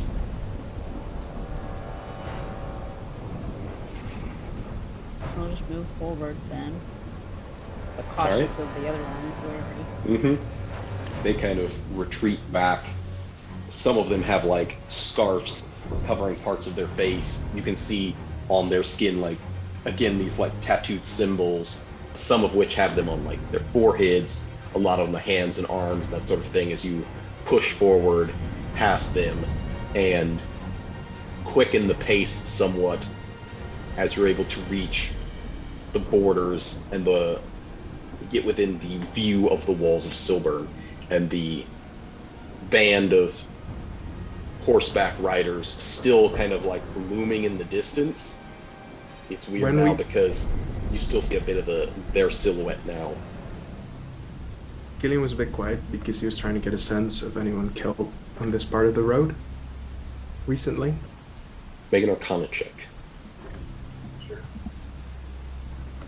As you're passing by and Lorelei prods the mules to go a little bit faster just to get away from them, you hear this incredibly distant shout, and you glance over to see just the echo of this kind of bluish geist-like form as it appears as though it's being dragged along the road before it disappears again. As we're leaving them, I cast a message and instruct that geist to whisper in the ear of their leader. First rule, friend. You don't steal from good people. And then just move on. The voice of this geist, the wailing kind of stops. And you hear back the voice of it kind of whispering to you. I don't believe in good people. And it feels like it's a reply more than it is the geist itself. Mm-hmm. That's all.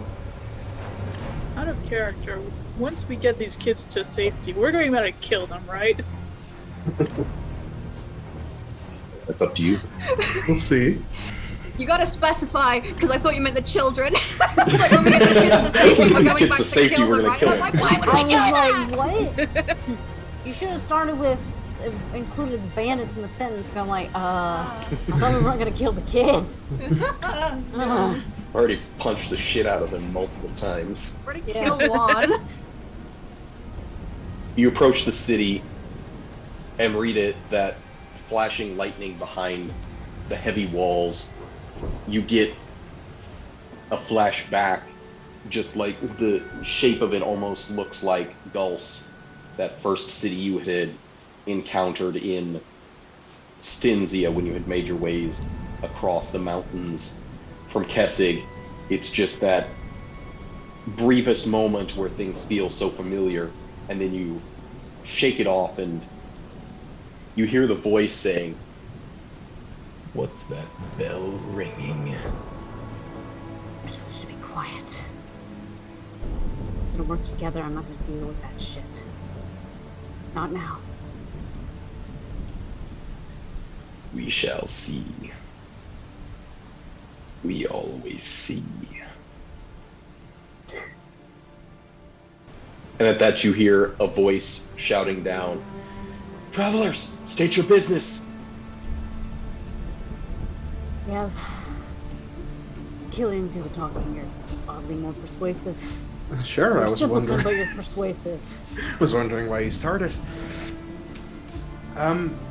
We're trying to get a bunch of kids to safety. Trying to just find some safety, please. They're orphans from Gulst. You see them, several figures, all in wide-brimmed hats. Some of them slouch-style, others tricorns. Most of them fairly heavily armored, as they kind of converse amongst themselves for a second. "We didn't think there was anyone left in Gulst alive." Well, there isn't, sort of. There's one old man. That doesn't really matter right now. These kids were kidnapped, brought to a dark, dark place. They need some good right now. Would you kind of like remove the Asuriel's cloak so that they could see them? Yeah, definitely.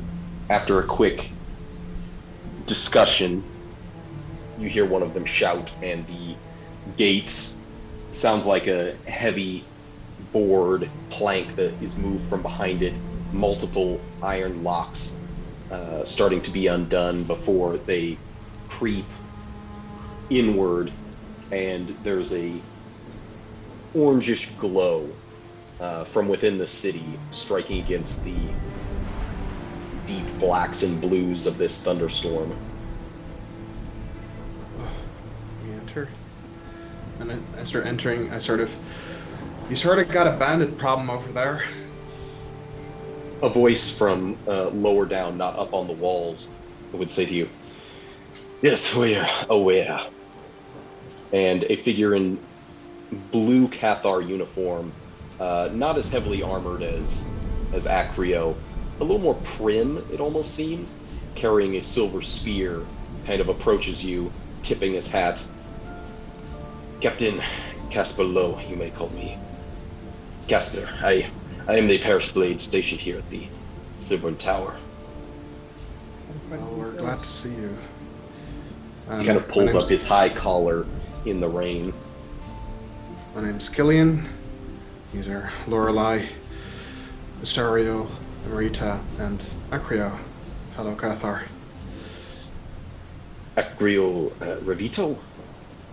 Yes, That's right. he needs also tending to. We should have said that earlier as well. Yeah. We've been expecting him. Please follow me. I've been expecting you, Acrio. We'll follow. Yeah, Well, no response, he- just sitting on the back of the cart. Well, he said he was also coming this way. I'm gonna see if I can't find a tavern after this. Well, you're in luck. That's exactly where we're going. It's the best place under the circumstances at this hour. I would invite you to my own house. I had made a room for Acrio Revito, but fortunately it's not enough for everyone here. I was expecting one person. No, sir, it's fine. Not expected. Thank you. Amrita, can I have you make a perception check real quick?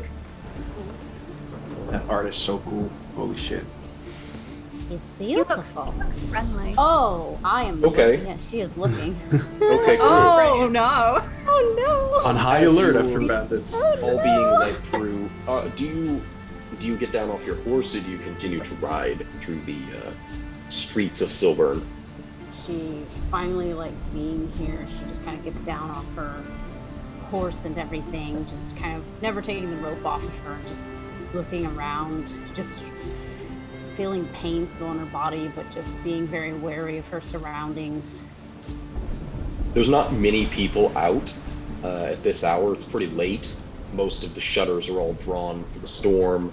The house is kind of somewhat, boarded up so that the windows don't get shattered and that sort of thing. There are a few people out, probably drunk or something else. It's not entirely clear, but you notice one of the points of light in this city as you're making your way down the main street is this board up against one wall where there's like a shingled awning and two torches underneath it, so they are shielded from the rain, both of which are burning and have this bright light, and a face catches your eye. It's not a human, but it's a poster on this board. It is the face of the man who had robbed you when you first made your way into Stensia, stealing some of your more personal items and the reason you had to make your way to Corsiva to begin with.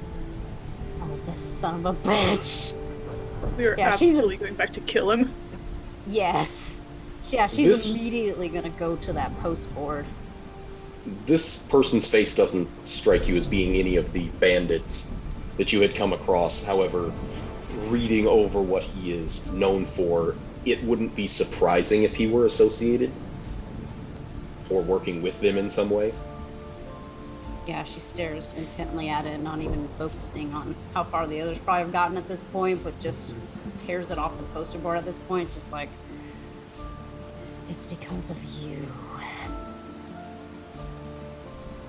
Because you rolled a nat 20, I will say, as soon as you strip this poster from the board, you catch sight of something else. Just down in the corner, it's like a brand, almost, this like little star-shaped symbol with 5 points in a circle around it with kind of these beams coming out from the top. Fuck!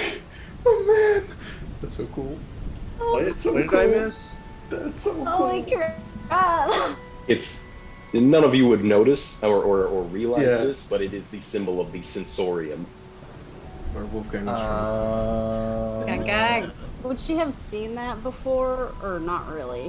When we had first met Wolfgang, he used minor illusion to create that symbol, kind of like glowing in his hand to show where he was from, and you would recognize that.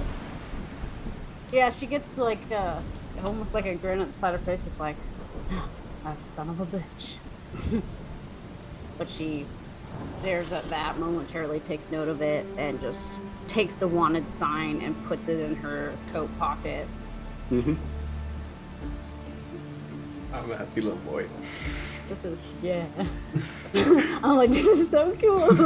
now I will follow after getting distracted by that, but keeping the distance. But yeah, I just, ooh, that piece of shit, Fabian.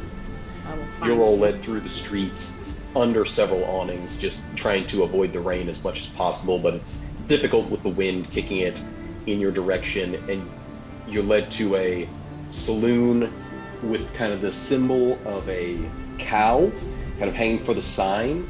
It's wooden cow sign, but it's got like an actual metal brass bell hanging around its throat. There's no like painted name, but Casper would explain that it is the Brass Bell Saloon. Ow. We can stable your mules for the night. Find someplace dry for the carts. That is mighty appreciated. You have no idea how good it is to see a friendly face. Yeah. He'll just smile. Come on, and I'll kind of usher the kids inside. Find some warmth and shelter from the rain. There is a wave of heat that hits you, not overbearing, but very comforting as you step inside. It's like, it reminds you of campfires along the road, sitting close to them, but there's noise and kind of low voices. Even at this hour, there's still some people drinking. Azura's just gonna go by the fire and try and dry herself off. There's a large Dripping wet. fireplace blazing, yeah. I move towards the bar. Very, like, broad-shouldered, surly man, kind of like sideburns. Makes his jaw look like wider than everything. His jaw would already be fairly large, but with the sideburns, it just like bushes out even more. Very hairy arms, as he's kind of absent-mindedly and probably a little bit sleepily cleaning up for the night. Oh, you're new in town. Yeah, quite. Do you've got anything warm to drink for them? They've had a long, long day. Well, we don't usually get kids in here. It's not really that kind of establishment. No, it's a weird Probably request. scrounge up a bit of milk. That'd be amazing. Thanks. What are you? He'll look over at Casper, who just shakes his head. It'll be paid for. Don't you worry about that. Good folk. Thanks. And I'll go and sit with the kids and like play a game around the table. Yeah, you know plenty of like card tricks and different games with the Taroka deck and that sort of thing. Don't teach the It's kids not- poker. Teach him You would poker. teach the kids poker. Teach them. Yes, they call them. $300 in debt. Yay! You know, learn about gambling addiction. Got him young. Your The one-kid show. bartender goes back behind the counter, just kind of leaving it abandoned for a while. Doesn't seem as though anybody like does anything, especially not this late at night. Everybody's half passed out on the tables where they are. The parish blade, Cathar in charge, kind of like pushes one of the other tables next to each other, pulls over a few chairs so there's enough for everyone. Please sit. Acrio, pleasure to meet you. I wish it were under better circumstances. Acrio's kind of just been standing there, soaked to the brim, helmet still on, bandages bloodied and like the slight red mixed with water dripping onto the floor still from his arm. Just kind of slowly meanders on over and takes a chair. Take a load off, please. I will have to hear about your adventures. You'll pardon me for this. Is perhaps out of place, but I thought you'd be taller. And I thought I'd get here with more limbs. We're all disappointed. I'm not disappointed. I hope you understand.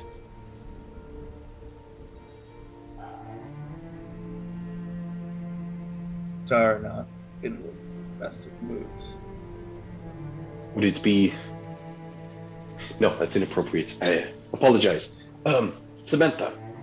Kind of wave over to one of the barmaids who's been speaking to some of the other patrons. Comes over with the cloth, kind of wipes down one of the tables. It's already, it's not really a mess anyway. It's just kind of out of habit. She's got like long wavy red hair, bit disheveled, and just leans over across the table. What can I be getting for you strangers? Eyes up, keeping the eyes right up. I was waiting. I was like, "What's this girl look like?" Keep the eyes above shoulder level. What's rainwater and what's sweat at this point? Great question. Oh my god. What's rainwater and what's tears? We don't know.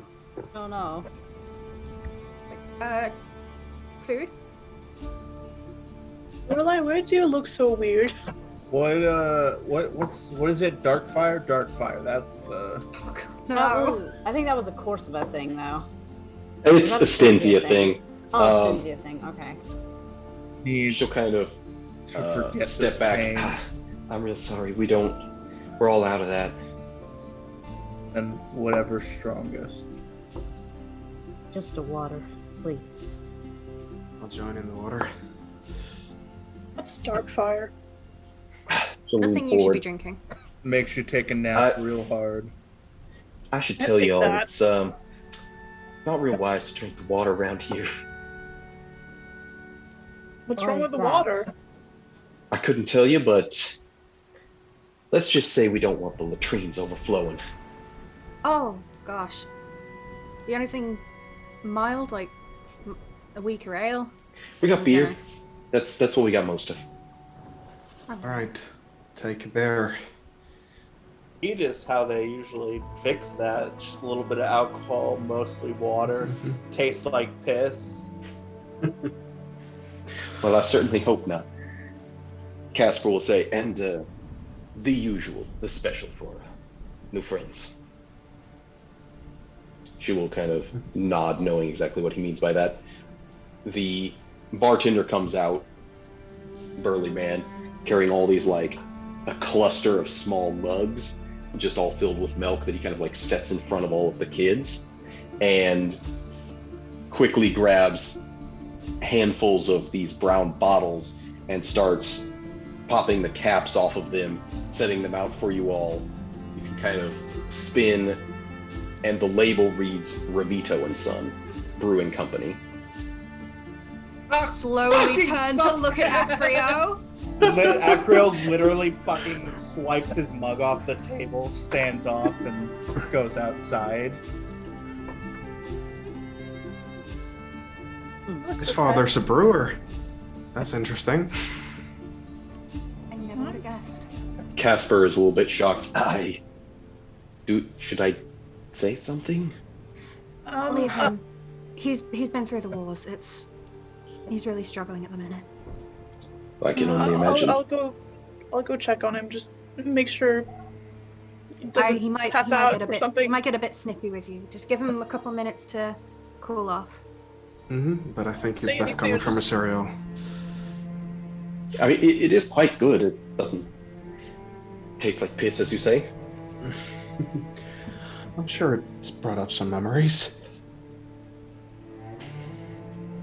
Family businesses always do. Apologize. It's what we have in town. Things are slim after the Hunter's Moon. We haven't been able to resupply. Cornfields seem alright though. They do. That's we have fertile sandy soil around here. It's unfortunate gift and a curse. The tower is suffering from it. I see how that leads to superstition. So what I was gonna do is sneak and just go outside to just watch Akru from a distance. Standing Literally and brooding. opens the door, and he's literally right next to the door with his arms crossed. Well, arm. Oh yeah, fuck you, cocksucker. No talk. There is no talk, only watch. You said you're expecting him? This is awkward now. I mean, you can tell Acrio yourself if you want to not tell us, but I mean, we're here, and he's a bit pissy. Superstitions, you say. Tall tales. I suppose I expected something different. They say at the forge, it takes a dozen hens laying all day to keep the forge master fed, and 7 maidens sweeping and mopping constantly the sweat from his brow. I expected, well, stories. They Is grow, that really what they don't say? they? That's what I've heard. I suppose I should never have expected them to be true, but we were expecting weapons from the forge. about that. Yeah. Bandits, as Yeah. he'd said. Multiple barrels. We've got a bit left, but not all of them. And I think we haven't really talked about it, but I think we're gonna get him back. Fuck those assholes. Casper takes his spear, just kind of like slumps it on the table and back in his chair, pushing his hat back. One thing and another. This will all be dealt with, I'm sure, in time. I have a question, not really related to what these two may be asking. And again, just, you know how it is. Traveling with people in numbers is often safer in the world nowadays, but this... Oh, yes, of course. Yes. Amrita will take out the flyer and, like, push it down and slide it. I assume you have seen this man here. I would like to find him. Maybe bring him in, or however you want him, dead or alive. Looks it over. Unfortunately, we are not paying out. He's wanted primarily in Shadow Grange, this four-fingered Fabian. I have seen him pass through here, unfortunately, before that poster arrived. Where is that from here? Do you know? Shadow Grange? Quite a distance from here. That's where Gideon's Shadow from. Grange is, that's long That's ways opposite away. side of the fucking country. Damn. Well, she'll put the flyer back in her coat pocket and keep it there. He's a wiggly bastard, isn't he? That's what I've heard. The story, again, this may be a story as well, but was the judge in Shadow Grange handed down a sentence for some petty crime, and the Fabian offered a very particular finger, which the judge had his bailiff take permanently. I'll find him eventually. He stole something a while back, and I just want to... I got it back since then, but that's a whole other unrelated note. Thank you. I hope it's not overly personal.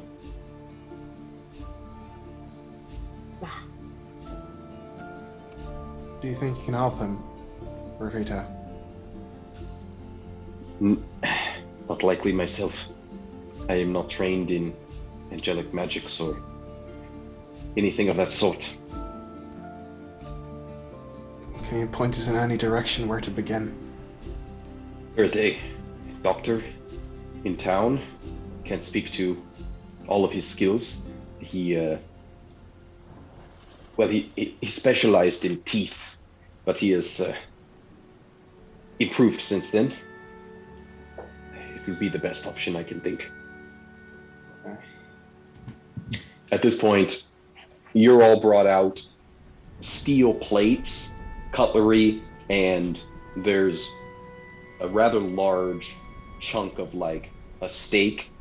It's smothered in almost this like, not quite a blue cheese, but it's a slightly stinky cheese sauce, beans on the side, and root vegetables like beets and carrots and that sort of thing in kind of a medley. Oh, please, this is a Silburn special. Enjoy. Gee, I'm starving. Dig in. Rita tries not to sniff at the strong smell of the cheese, but probably goes for the more vegetable stuff. I mean, everything. It's kind of drizzled over everything. Oh no. She's gonna try to be polite and just try to move around it, but it's like... Just like pour some of the meat on it to wash it off. With Myra, make sure the kids eat. Casper is very talkative type. Any conversation that you would like to engage in, he's like very down for rumors, stories, that sort of thing. Cillian and he would like fill the room, I think. Yeah, just sit back and let the two chatterboxes go. I have a private question I would like to ask later, sir. You could just ask it later, not entice us with a mystery. That's clearly you wanting attention, Amrita. I mean, why would you say it otherwise?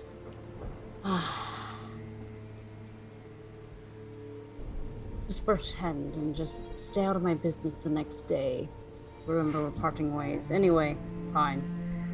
I'm trying to make sure a friend of mine is still here. You might know him. Tiberius Del Mar. I'm sorry, could you repeat the name? Tiberius Del Mar. He's a little about this height and everything, has long blonde hair and stuff, keeps it tied back, and blue eyes and things of that nature. Have you seen him? Did he come through Silver recently? That's just it, is that he set out about a year ago, and I hadn't really heard from him since. Casper kind of sits back and strokes his chin. A year ago, such time passes. Could you describe him a bit more thoroughly? He does that, just trying to describes where he's from, whatever I freaking was written down in the background, but describes that in detail. His social security number. While that's going on, what is Asuriel and Acrio? What are they actually doing? So you're just looking, kind of keep your distance, see if he needs anything, making sure he doesn't collapse. Making sure he doesn't collapse. What are you gonna do, Asuriel? Catch him? Yes. And then He catches him, but then we have to dig her out underneath him. Yeah, so he weighs twice as much as you. 5d10 bludgeoning damage. Insta kill. It's not like anybody can actually see or hear, but he is bawling his eyes out under his mask. Just between the rain and how loud it is, nobody can see or hear. Oh, you're Colonel Mustang in it. It's a terrible day for rain. Yeah. And he's his one hand's gripping the slit of his helmet as he just kind of stares at the ground for a good 20 minutes and then just kind of inhales, exhales, and walks back into the tavern. Okay.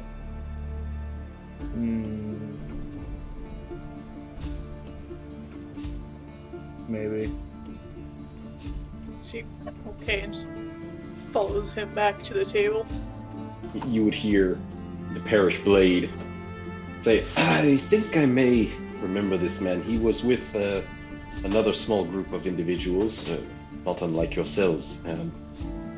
They had come here looking for some kind of beast, creature, possibly. Wasn't sure exactly what they were speaking of. There's nothing like that in Silburn. So they moved on. Not long after. I'm sorry. Is there anybody else that might have seen him last, or was it just you? Or anyone at the gate that would have seen which direction they went? Oh, I could tell you which way he went. Across the pass, this little group of companions was heading toward Hanweir. Right. Thank you. Jasper. When Acrio, is it? May I call you Acrio? Yeah. Sorry. Before I forget, there is a post for you at the post office that's been waiting for some time. It will be closed tonight, but don't want to forget that is there for you. Please eat something. It came from Thraben. His heart is in a million directions today.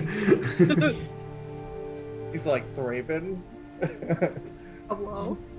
Which you would all recognize, or at least the well-traveled ones, that Casper's accent seems to be a Thraben, a northern Thraben accent. But are you telling me doesn't Thraben's sound French? Yes. Oh my god. Something's like, no. Oh no, that means Lorelei's got to extra hide her like hick Gavany accent. That's like the Moor accent. That's like the middle and southern Gavany is more of that. Thraben is its own kind of dialect. Being a large city, there's a lot of people from there, and they've kind of developed on their own. Nice. We'll get these swords for your people. And just need a bit of rest before I can lend a hand. Seems Yes, like of course. y'all need it. Cillian As I is said, trying I, so hard not to laugh at giving a hand. Like he, I will fucking kill yeah, you. he's I'm like, gonna at the like back, I'm gonna like and stamp he's- on Cillian's foot under the table. Like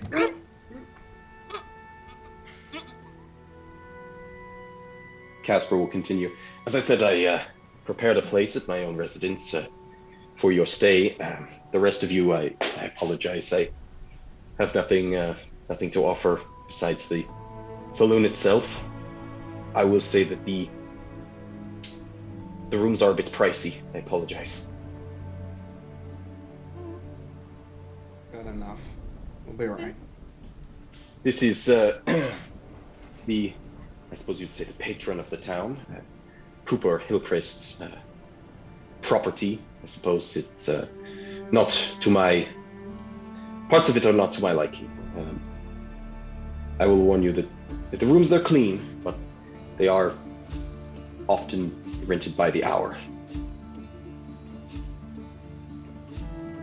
What does that mean? Yeah, like, would that be something that maybe... As Maybe you're never starting before?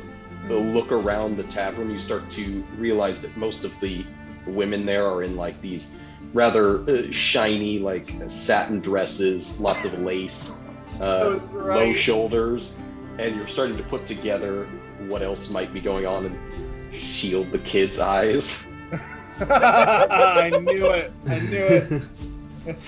the only tavern's a fucking brothel. As I said, it's not to my personal liking, but Mr. Hillcrest, he's rather wealthy and keeps his coin moving and flowing back to his pockets, shall we say. Is there any place else we can let the kids sleep? If Acrio would be willing, I would house them at my place if he would acquiesce to staying here.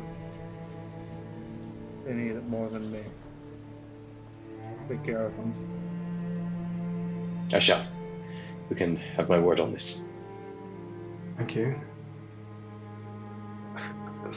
They're gonna need a more permanent thing, though, I think. But maybe we can talk about that in the morning. I will think on it. There's hardly an orphanage or anything of that sort here. The priestess Renfoot would probably have the best means of dealing with something like that. Talk to her. Thank you. For now, I think it's time to get these to bed. That sounds good.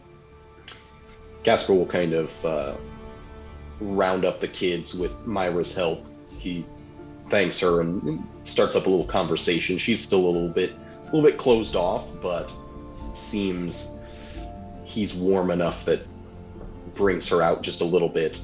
Probably makes a little joke. And yeah, they kind of herd the kids back out of the house, or out of the tavern toward his house. And he will give you directions. I stay not too far from here. It's a block and a half down, just off the main street. It's the Parish Blade's residence. I should say it's not my... It is my personal, but only as part of my station. Right. See you in the morning. Thanks for your help. Genuinely. See you. Bids you all a blessing of Avacyn as he leaves. How are we gonna pay for rooms, ladies and gentlemen? I still have 6 gold. I didn't take that at least.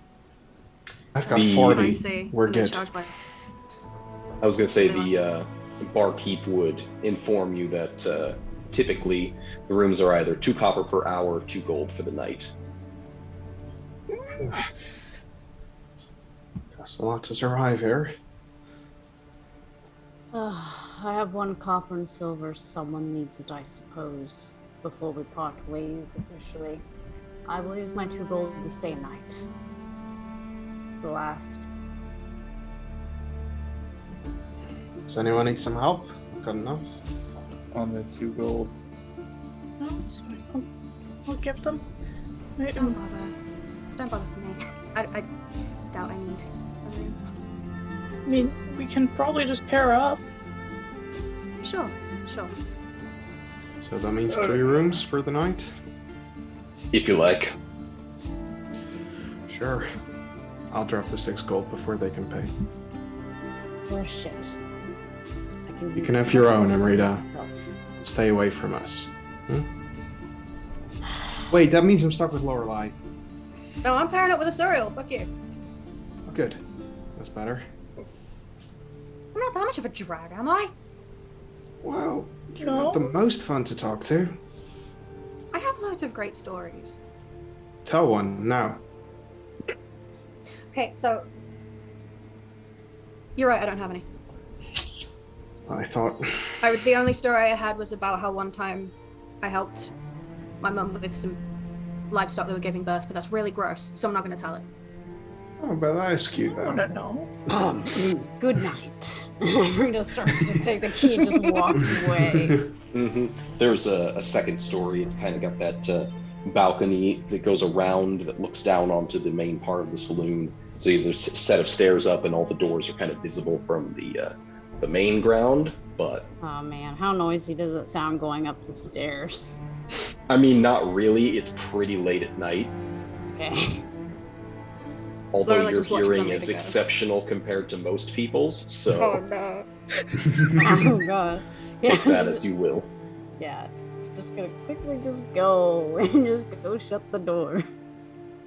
Lorelei watches Amrita go and just stays staring where she went the whole time. You okay, Lorelei? Just looking. Disrespectfully by the looks of it. As another waitress walks by. I'm looking at the door where Amrita went. I'm definitely not looking at the waitresses. You're looking at him There's really fast. Samantha's really the only one at this hour. Anyway, up to bed. Acrio lays on the floor. Cillian, you can get the bed. Acrio, you lost an arm. Get in the bed. Oh wait, no, these beds are big enough for 2 people, not for any particular reason what the second slot's for, but Yeah, they're large enough to share. yeah. If So- you don't mind getting cozy. Oh, Cillian doesn't mind. Yeah. I'm too much in pain to care. My Is entire Acrio- body's on fire. Is Acrio trying to sleep in his armor? Acrio is like waits till Cillian goes to bed, or is like, don't watch me undress or something, and then he starts to get his armor off, and then like 2 minutes later, everybody hears Acrio just fucking swears. He throws his pauldron across the room and knock over something sitting on a dresser. Yeah, it's really awkward. Cillian paying enough attention because there's probably a desire to help, but at the same time a feeling that help is not wanted.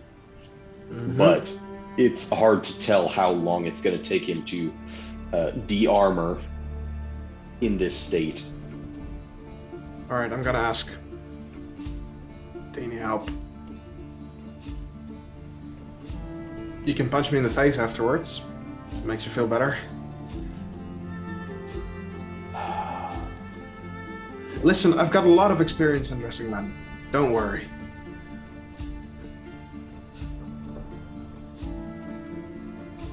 Just please let me help. Sure. And I'll do so silently for the rest. He just can resist one to lighten the mood a bit.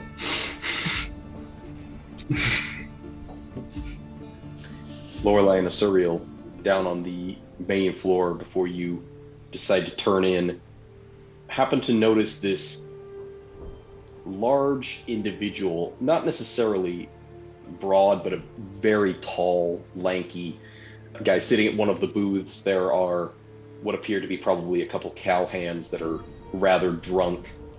This individual hasn't really paid attention to you at all. You see him kind of like drawing on the window where it's kind of like fogged up due to the cold outside and the heat inside. There's like this mist on it, and it's just like he's kind of almost like bouncing in his seat a little bit absent-mindedly. You hear him chuckle every once in a while as he's like doing this little stick figure on the window, just like a little round body and arms, and then you watch as he draws like this horned cow-like head on it. Lorelai's just gonna gently nudge Asuriel's leg with her foot and like nod over at the guy. That's a cow man.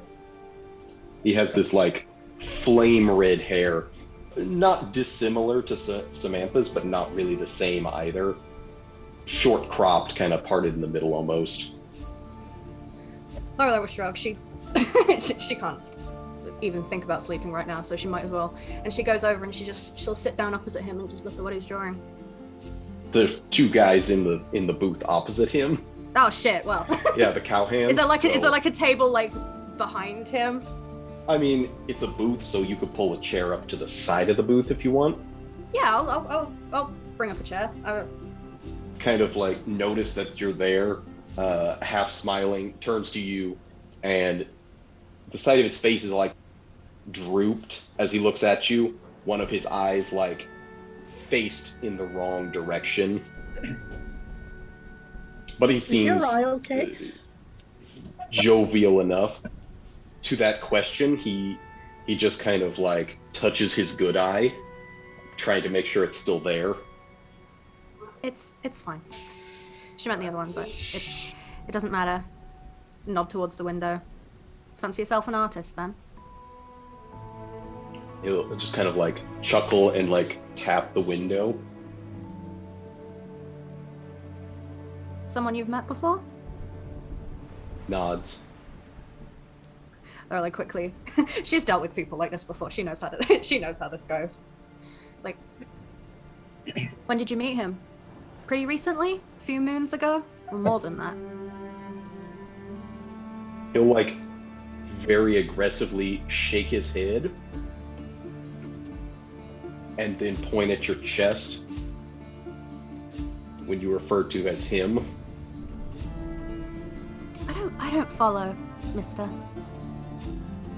As you're saying that, you glance over and a hand wipes the window clean, and you see walked up behind you this man in a vest with a slouch style hat, clearly a rancher style, large mustache. Just leans over. You're new in town. Oh. Keep away from my son. I'm so sorry, sir. Business? He's not- just drawing stuff. He's not quite right in the head.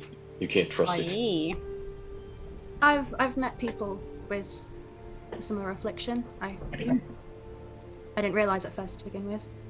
I'm really sorry. Just kind of pats his son on the head, who kind of like looks up, and you can see this guy's probably in his late 20s to early 30s, big tuck, but yeah, still very much the mind of a child.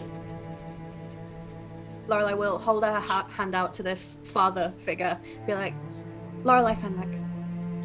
Extends his hand, which is like leathery from the amount of work that he's obviously experienced in his life. It's, as you go to shake it, you remember that texture from your own father's hands, Gunther's, and there's kind of that flashback helping to birth the livestock, and that feeling of him taking your hand.